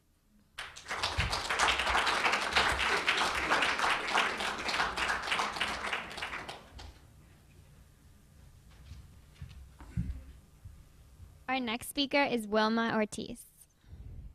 It's a real, I'm not sure where the volume is coming or the microphone is, but it's a real pleasure to be invited to celebrate this moment with all of you. One more time, we're here to celebrate our commonalities as we recognize and identify our differences. And it's almost impossible for me to talk about my experience in 5 minutes. So I came here 25 years ago.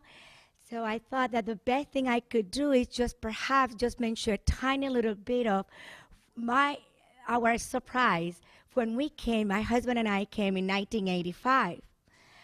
So when we came from Puerto Rico in 1985, my mother thought that we were kind of losing it because she could not explain why we were going to leave such a beautiful island with the great weather.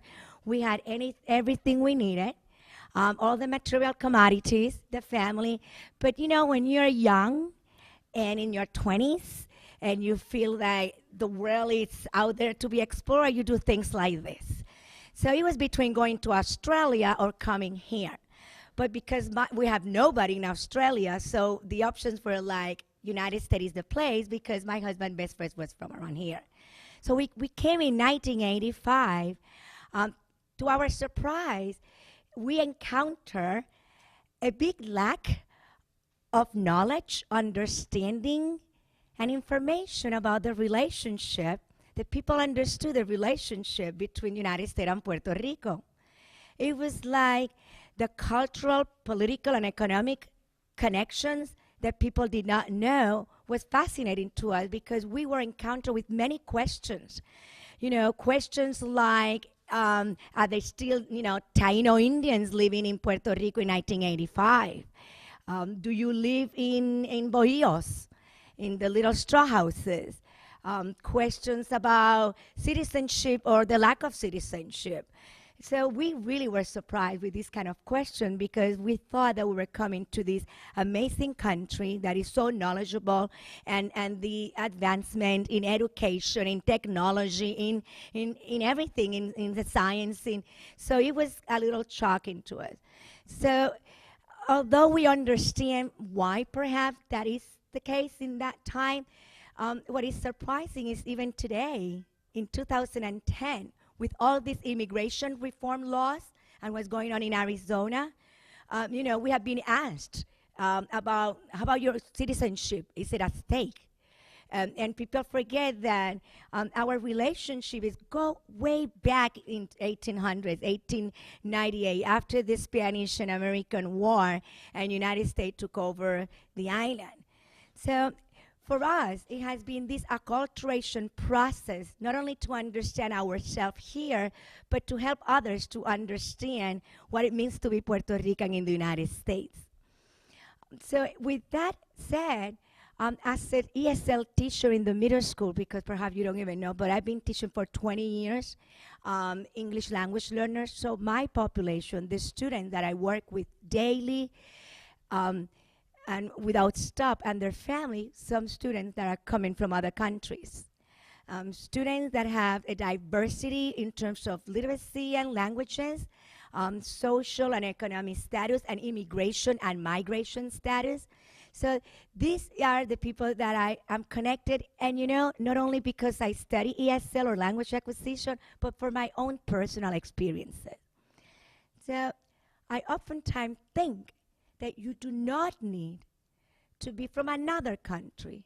You do not need to speak another language to understand civil rights.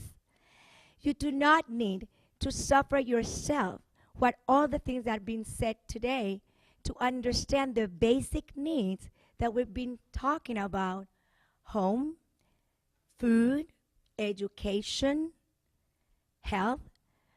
But in fact, it is all about humanness. What we have in common is our humanness. Although we're different, but we all have the basic needs to be welcomed, to feel recognized, to feel acknowledged, respected, honored, and valued, and simply loved.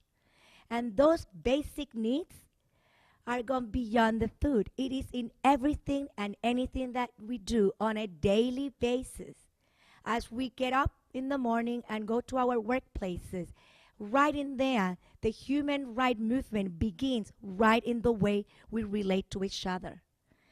And for that reason, it's some of the things that I talk to my students, that in order to not only learn, but to take opportunities and advantages in this country, I always go like this. We need to connect our heart and our minds. And in that sense, we're better up now to work collaboratively to achieve common goals. When people come to this country, they come from many reasons. But one of them is this idea of opportunity.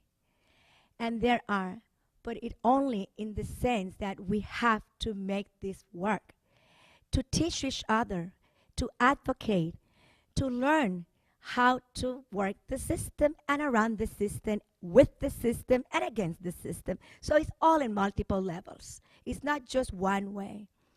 One of the things that I always talk about are the experiences is in every one of us that come from whatever reason to this country is this sense of nostalgia. And that feeling of kind of a little sadness. Whether you come here for a short or to live forever, you always think about your memories from your homeland.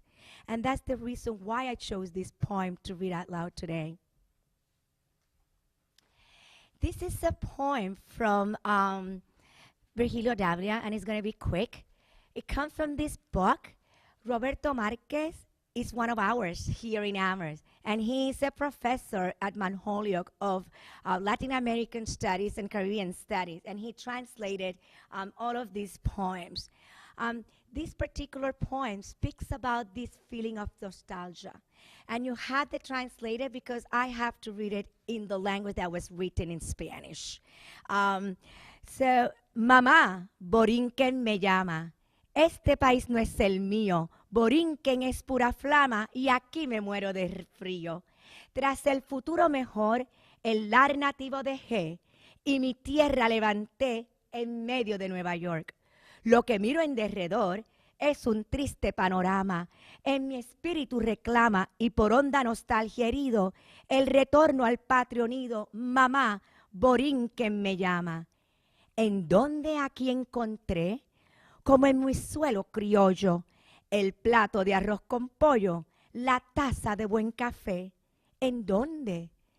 ¿En dónde radiantes en su atavío, las mozas ricas he brillo, cuyas miradas deslumbran, aquí los ojos no alumbran?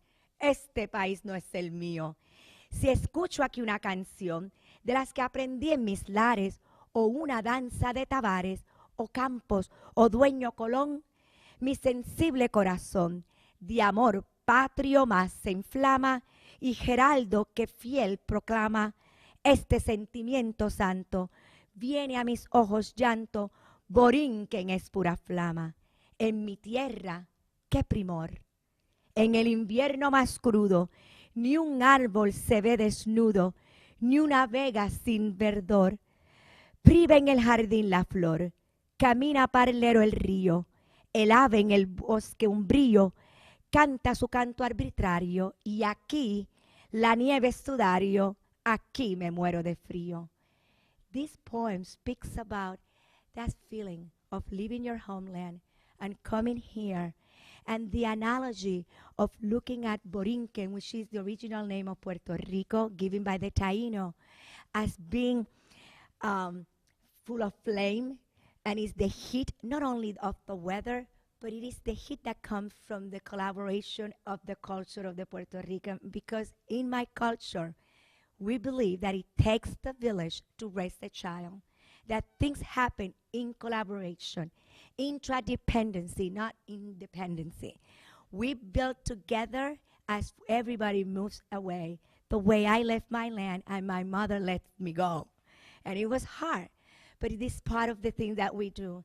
And this is some of the things that I instill in my students to maintain that identity and sense of self, to acculturate and not assimilate. So I really thank you for the work that we're doing, because honestly, it is about our humanness and what things we have in common as we recognize and embrace our differences. Thank you for having me today. Good afternoon. I can hear you now. The energy was a little bit low. My name is Pascal Akimana. I am an African. And I was born in a little country called Burundi. Burundi is between Rwanda, DRC, Republic Democratic of Congo, and Tanzania. Those who travel or have read, you might have heard issues of Tutsis and Hutus genocide.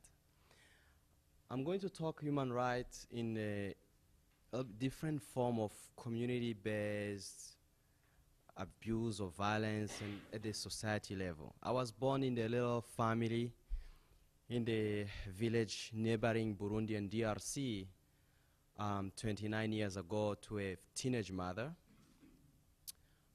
who was forced to marry, you know, as many of you know, in Africa, there's arranged marriage and forced marriage. And she became pregnant at the age of 15 and 16, I was born. The relationship with my mother and my father was not good. The family violence was very intense. My father used to beat my mother. The only reason will be, oh, you didn't bring the water to wash my hands, you didn't do this, and all those things. You know, family violence, gender-based violence. I kept watching my mother suffering from the hands of the men who claimed to love her, to protect her, and to do everything. My mother will turn to the community, and the community, the elders will say, that's how you build the house. He's gonna change. I went with my mother to see the church leaders. She wanted to get counseling, she wanted to get help. The pastor said, we're going to pray for him, he's gonna change. My mother continued to live in that kind of circumstances, and growing up, I was the age of 7 when my dad chased my mother away, and the same night, around 1 hour difference, he brought another woman. So, human rights, the rights of my mother was very violated. The community didn't intervene, the family didn't intervene, the society didn't intervene. During that confusion, asking myself, why am I not enjoying the parents or, you know, the skills or the love from both my parents? There's a violence coming on. People start dividing themselves, some Tutsis and others Hutus, confused. I experienced a lot of horrors. People were killed in my eyes. A lot of unspeakable things. On our way to DRC, myself with my 2 sisters, I had lost with my mother, my stepmother and my father. We had taken different directions, as you can imagine the crowd when you are running out, you know, away. So we entered back DRC was Zaire on the time of Mobutu, 91, 93. So we entered in the hands of Congolese army, and they started raping women. I was tied up, screaming, beaten up, and I witnessed my sister, who was 10 at the time, being raped. It was very hard.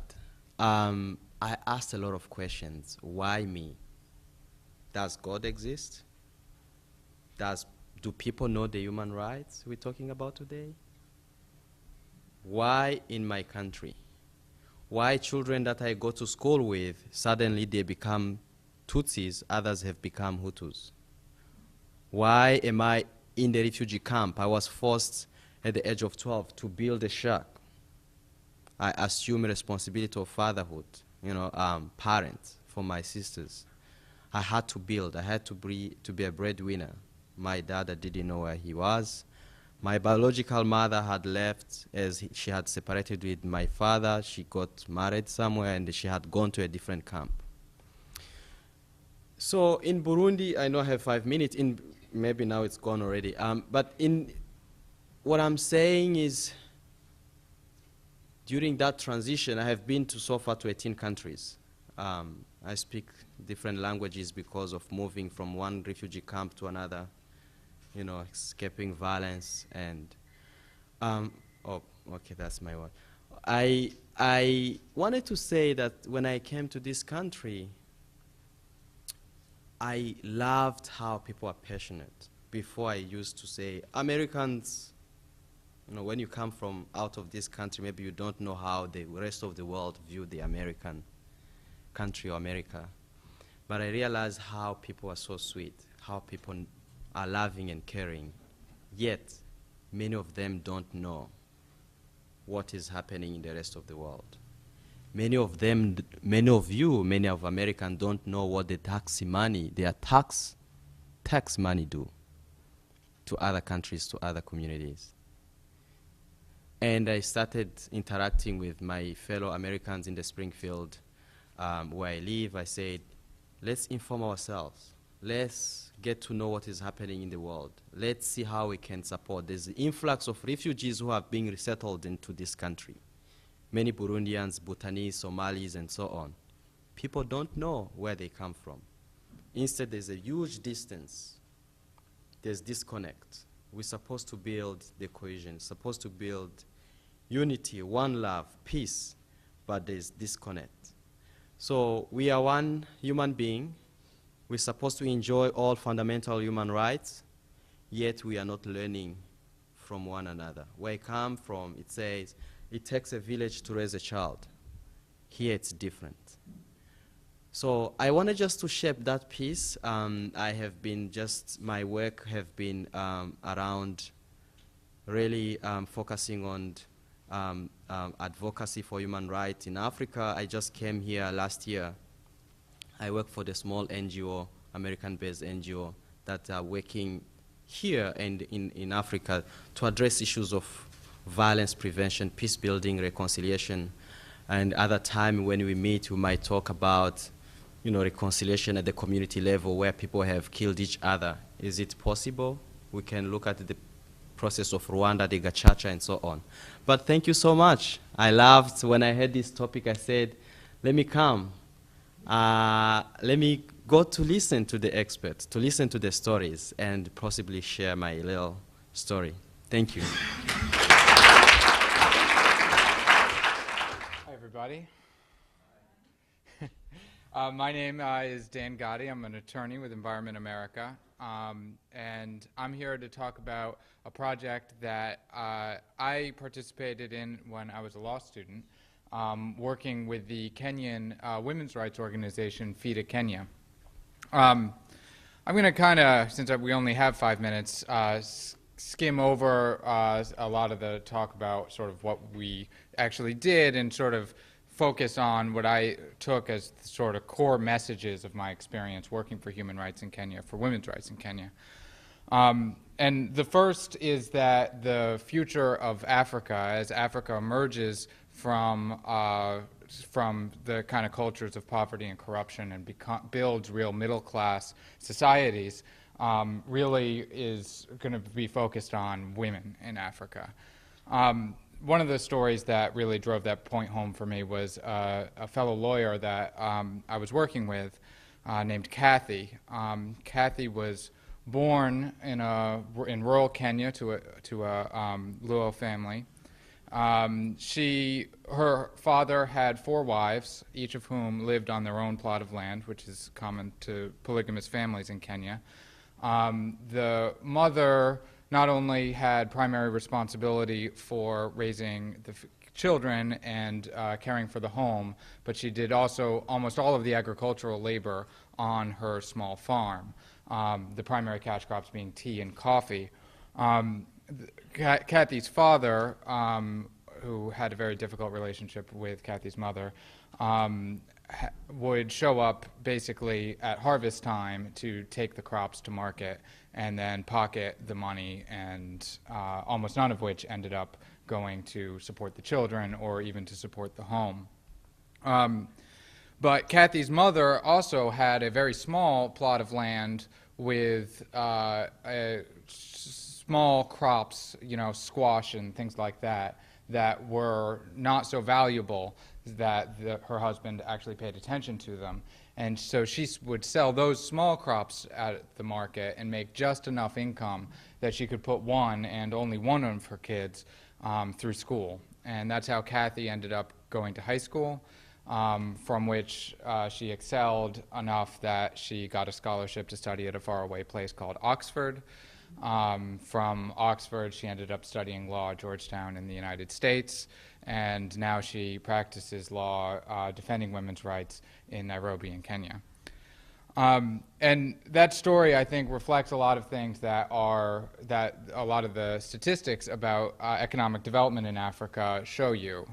Every dollar that ends up in the hands of a woman in Africa is 20 times more likely to be spent on food or education for children in Africa. Every dollar that's that ends up in the hands of a man in Africa is 8 times more likely to be spent on alcohol and cigarettes.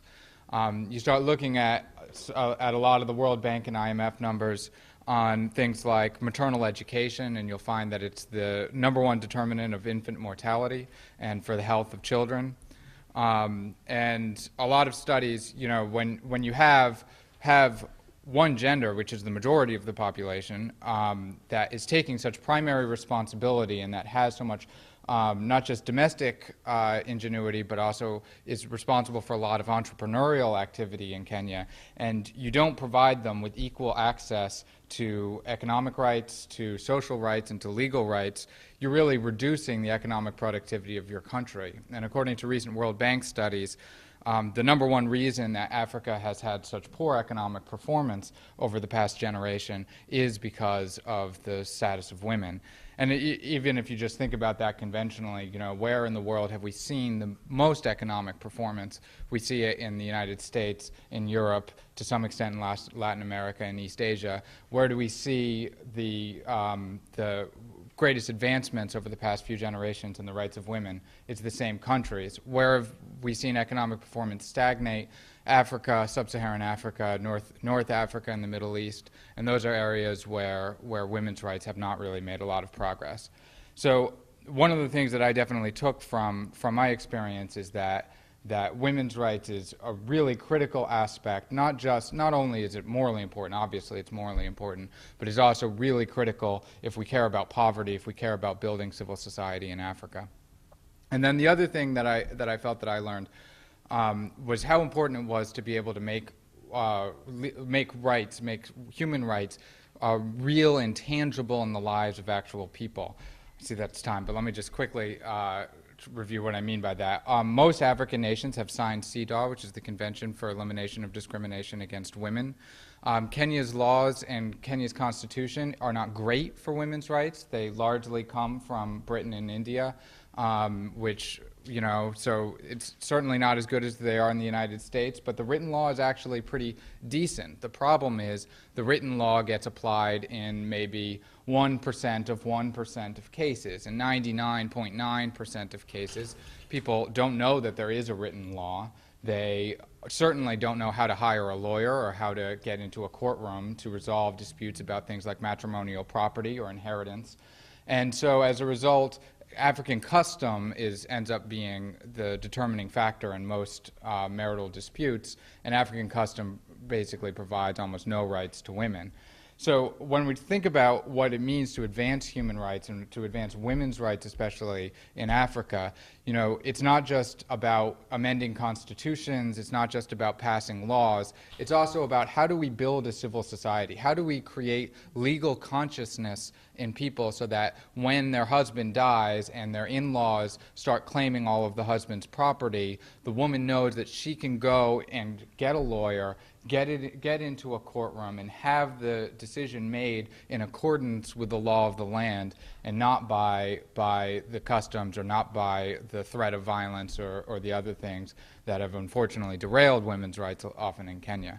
And I see a lot of progress. That's the other thing I just want to say is that, you know, there is a burgeoning civil society in places like Kenya. There are middle-class places that feel like neighborhoods of Amherst or of Cambridge, Massachusetts.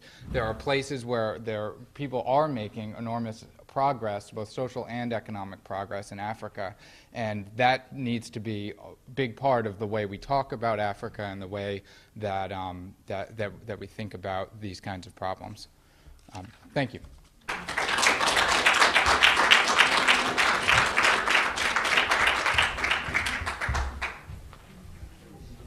Our next presentation is on Stand and the Sudan, and it's by Jamie Sullivan and Ismail Farah.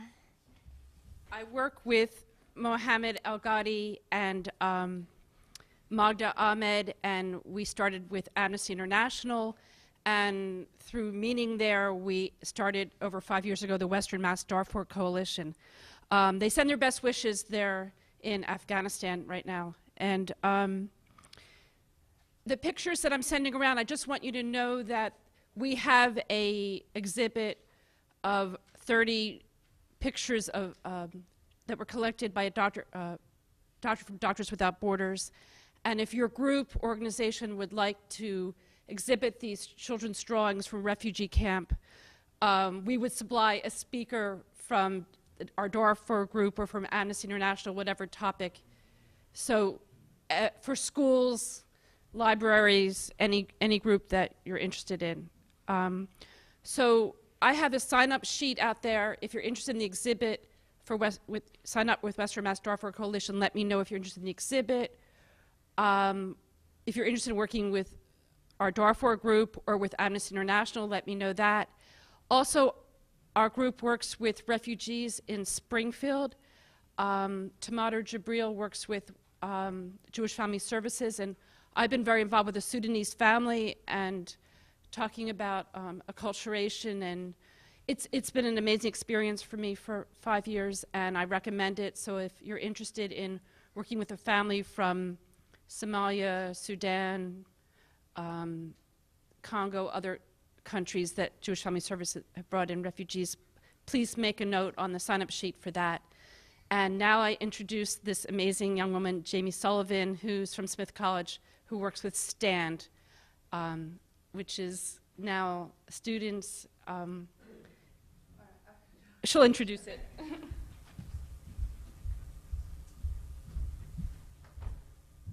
Hi, everyone. Make sure you can hear me. Let me know if you can't.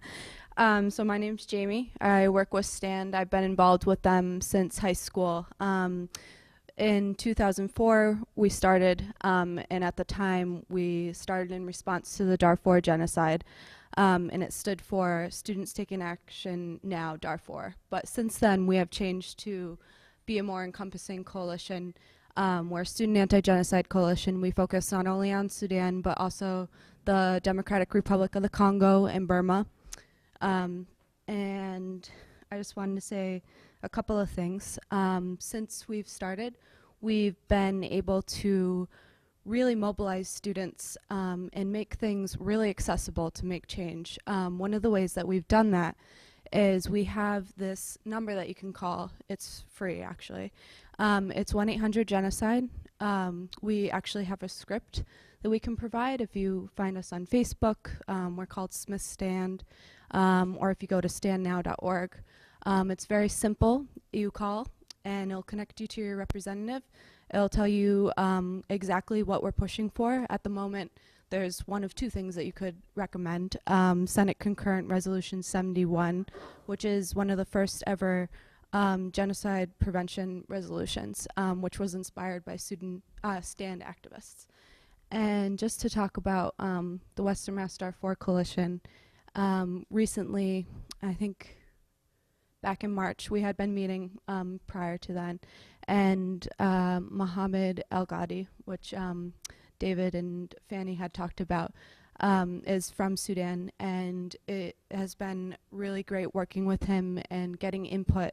And he actually told me about a student-led movement in Sudan that is very recent. They're called Garifna, which in Arabic means we are fed up and disgusted.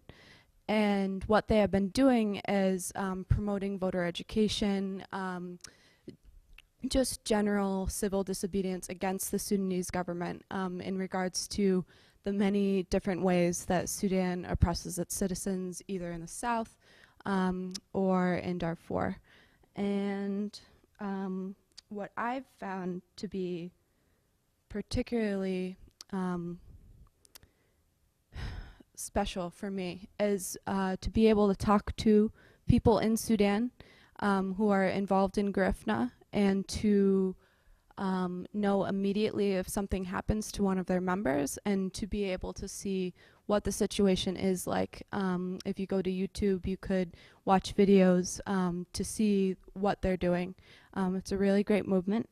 And yeah, basically our approach is to educate, advocate, and donate, and use our purchasing power, most importantly, which some people have talked about a little bit, in the role that we as consumers play in certain conflicts, such as the DRC with conflict minerals. And if you would love to get involved, you can contact me at stand@smith.edu. You can also find out a lot of information about what you can do as an individual on standnow.org. And I think that's it. I keep it short so that we can get to other speakers. The election coming up. Oh, and obviously the upcoming referendum, which the South will vote on whether or not they want to secede from the North. And it's really important. I think it's really crucial that we as individuals take action to prevent the outbreak of another war or the outbreak of further genocide, because the South secession could potentially erupt in huge amounts of violence, which is actually another thing that we're pushing for, is to get Hillary Clinton to appoint a diplomat to focus on Darfur, since the special envoy to Sudan currently does not, he pretty much does not focus on Darfur enough. He's sidelined it. I think that's it.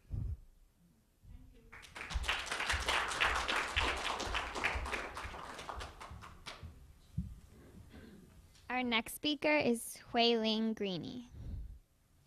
Good afternoon. My name is Hui-Ling Greeny, and I have been in the United States since 1980, so that's over 30 years ago. I grew up in Taiwan, and for 22 years I spent my life there. So after being away for 30 years, I contrast the life before and the life now. I think this should be a case study, sending many people go over to see what has happened in Taiwan. With the successful story I'm about to share with you, I'm really proud of the country that has come a long way. In 1948, when the nationalist Kuomintang, the party who fled to Taiwan from mainland China because of the defeat by the Communist Party, and was a humiliation for the ruling party, Kuomintang.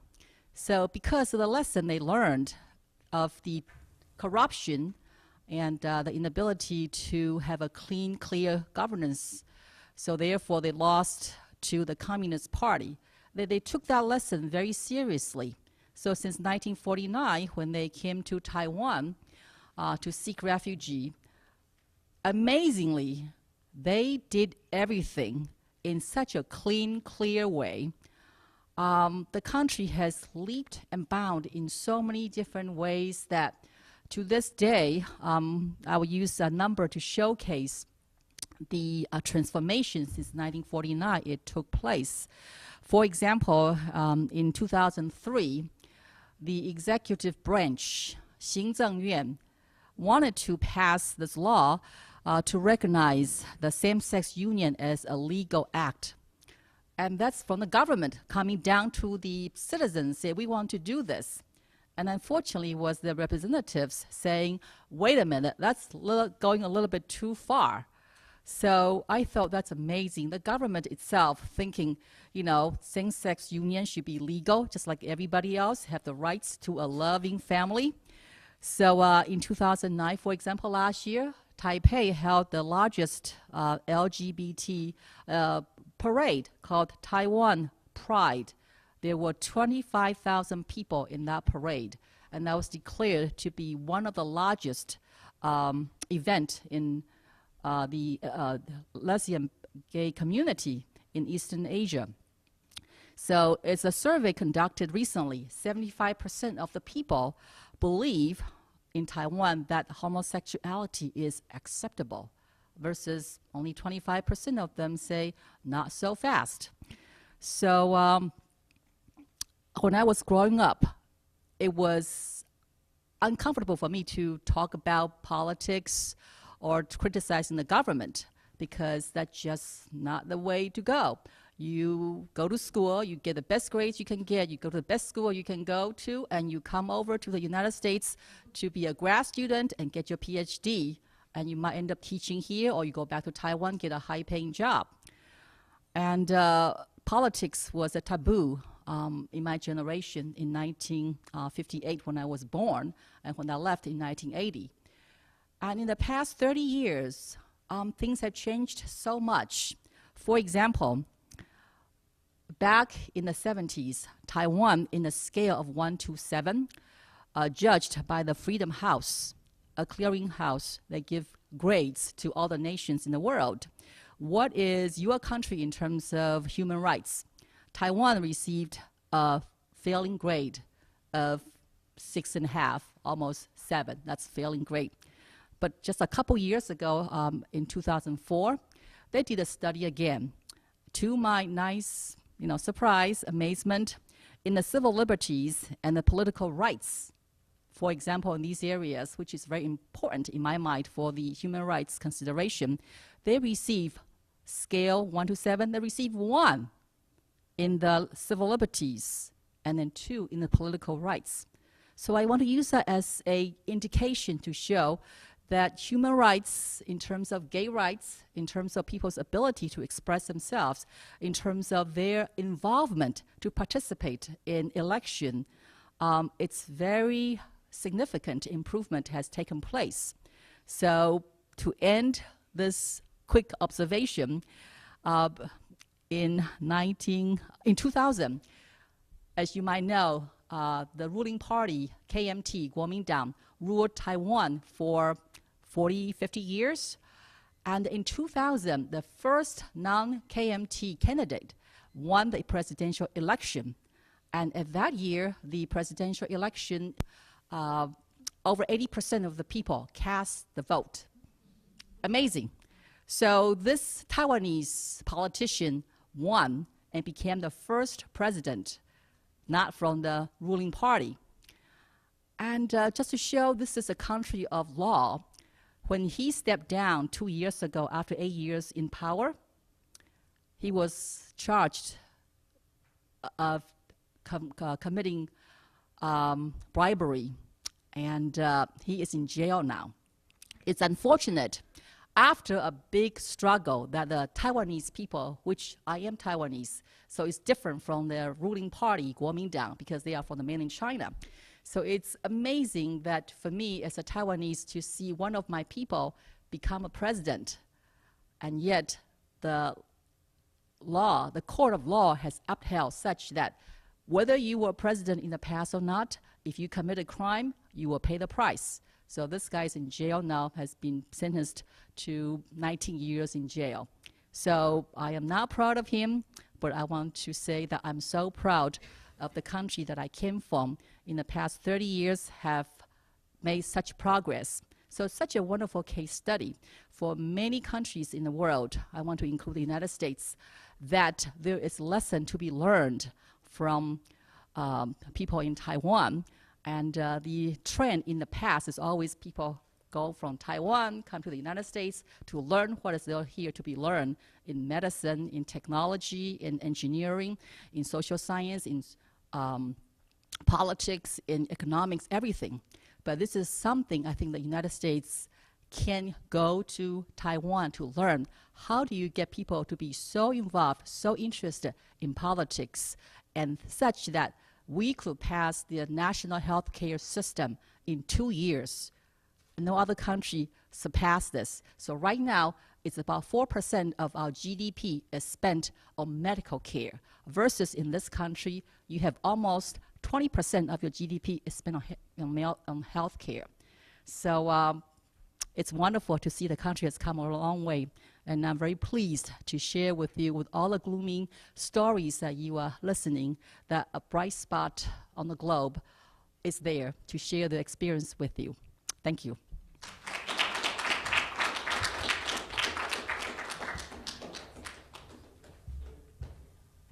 Our next speaker is Peter Swift. I'll be talking about the human rights situation in Burma. And I'm very interested because my wife is from Burma. I grew up in Amherst and I'm living in Amherst now, but I've been working in Cambodia, and my wife is Chin, which is an indigenous people of Burma. So when Burma became independent from England, there are all these different peoples in Burma who ended up inside the country that is now Burma, that they had no intention of being part of. And since independence, some of them have been fighting for their own independence from Burma. And there's been a war, basically, civil war, since 1948 by indigenous groups fighting for independence from Burma. In 1962, the whole country became, there was a military coup, and the country's been in dictatorship since then. And there's been a lot of talk about the democracy struggle in Burma, and Aung San Suu Kyi, and she was released, and then NLD, the National League for Democracy, and all of these things. And I was living in New Delhi, in the Chin refugee community in New Delhi, and they have been saying, well, you know, democracy is great, and we also need a federal system to protect the rights of all the indigenous peoples in Burma. So they're not fighting just for democracy, they're also fighting for the rights of individual peoples. So the Chin people are about 0.5% of the population of Burma. The entire indigenous population is about 32%.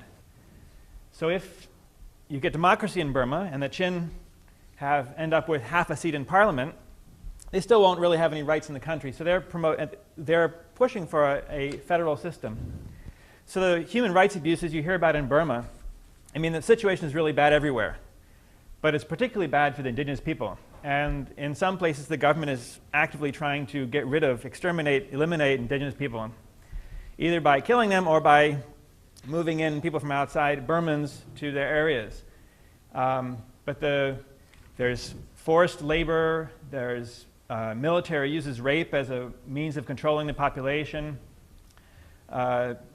There's, just for example, forced labor, so the government or the military wants to build a military camp, and they'll say, to the village chief, you've got to provide 100 people this day.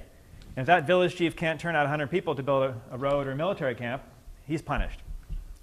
People are tortured if they're suspected of being associated with the armed resistance. You don't have to be part of the armed resistance. They have to suspect that you're part of the armed resistance. Or sympathetic to them, they'll torture you. So torture is an ongoing thing. The government is giving contracts to foreign companies, particularly Indian and Chinese companies, for projects, particularly in indigenous people's areas, for natural gas, for hydropower projects, for gold mining, and people are evicted, they're moved out of, they're displaced from their areas. There was a famine in Chin State. So Chin State is where the Chin people are from, in western Burma. There was a famine from 2007 to 2009. Not unlike, similar to the situation with Cyclone Nargis, the government had no interest in the rest of the world helping at all. So there have been groups who have been secretly taking rice across the border from India, and the government has been trying to keep, you probably have never heard about the famine in Chin State in 2007, 2009. A lot of people left the country at that time, became refugees, but the government tried to keep out foreign assistance during that time. People can't listen to the radio. You can listen to the radio. You can't listen to BBC or Voice America. You'll be called to the police station for questioning. My wife is saying that when people came to her house, they had to report to the police that somebody's staying at my house, and they had to pay. When you travel from place to place, you bring your ID with you, and they'll check, make sure you got your ID, or else you pay off the police. So she traveled across the country and had to pay off the police all along the way to get past all the checkpoints because she didn't have her ID with her. And eventually, the indigenous people are becoming more and more of a minority in their own areas. And eventually, with the indigenous people leaving, becoming refugees to other countries, and Burmans moving into these areas through the military camps are moving in, and government moving people in. Eventually, some of these areas, I mean, Chin State probably not long from now, 10, 20 years from now, will probably no longer be a majority Chin area. And so you're not, the situation is not just these actual physical, human rights abuses happening now. It's eventually people are losing their entire territories. The Chin are also 70% Christian, so there's also a lot of religious persecution where the government is destroying crosses. People cannot build churches. The government will build pagodas, forcibly promoting Buddhism in place of Christianity. But in place of all this, there's Aung San Suu Kyi is obviously the most well-known human rights defender in Burma. But also there are lots of organizations like exile organizations who are promoting human rights. There are groups inside Burma. But also there's people just in their daily lives who are resisting. I think that's really, really important. I trained some students from Burma that were living in India, people who, when they were called for forced labor, their village didn't go. They're doing forced labor, they put their tools down, they went home. They all got punished for it, but they resisted. When the government made them tear down their cross, no one went to work, no one went to the market. Sort of a strike. So there are all these little things that people are doing. I think that's really, really important, that it's not just these big political parties and outside intervention. There's just people on a daily basis resisting and standing up for themselves, and I think this is really important, and it's one of the hopes for dealing with a lot of the human rights abuses around the world. Thank you. That concludes our program for today, but I would like to appreciate the Amherst Human Rights Commission, the Amherst chapter of Amnesty International, and the Corona Center for coming together and collaborating to present to you today the wonderful program. And I would also like to appreciate the people who brought food to share and just for being here and supporting the Human Rights Commission and talking about human rights. So with that said, I would like to present to you Reynolds Winslow, the chair of the Human Rights Commission, for final words. Thank you.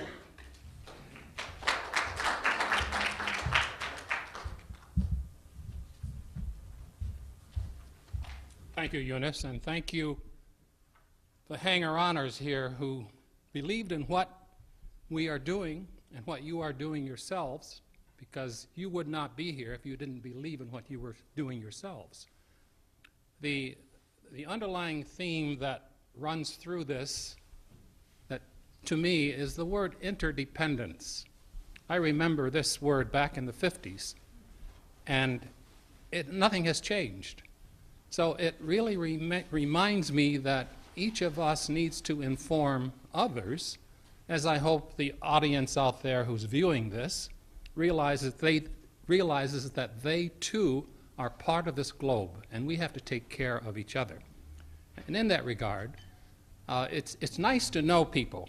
And when you know people like our former liaison to the Human Rights Commission, like Jerry Weiss, I wanted to give him an opportunity to share with us a piece of human rights that we all need to address and be part of. I'd like to invite Jerry Weiss to the podium before I just say goodbye.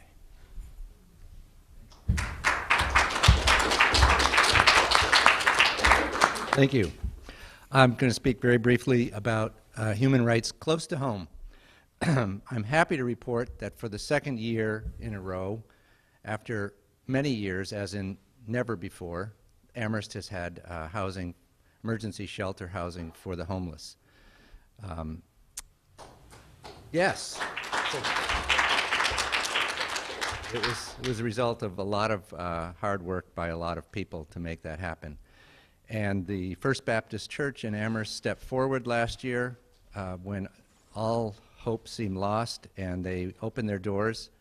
We had basically an emergency warming shelter all winter last year because of the state laws and how those state laws were administered by the town. People were not allowed to lie down and sleep. This year they will be allowed to sleep and lie down. So that's all really great news. And the only hard part is that the church does not have the funds to do the infrastructure changes that the state and town are requiring. In order to get a permit to allow people to lie down, they need to refurbish a lot of their basement showers, sprinkler system, handicap bathroom, and a few other things of structural integrity. So there's a fundraiser going out right now, and all I want to do is let you know about this fundraiser, ask you to consider it. I'll tell you where, if you're interested, sending any amount of money to the Shelter Fund, care of First Baptist Church, 434 North Pleasant Street, Amherst. And I can give you that address if you want it after. And you can pass the word. It's a wonderful thing if you could just go there some night and see what happens there when you see, it was 3 degrees a couple of nights ago, and you see 25 people lined up at the door at opening time, and you know this is real. There are people out there who have nowhere to sleep on a winter's night in Amherst. Thank you. It's 434 North Pleasant Street. The church is the First Baptist Church Shelter Fund, so that goes to the right place in the church. Thank you. Thank you.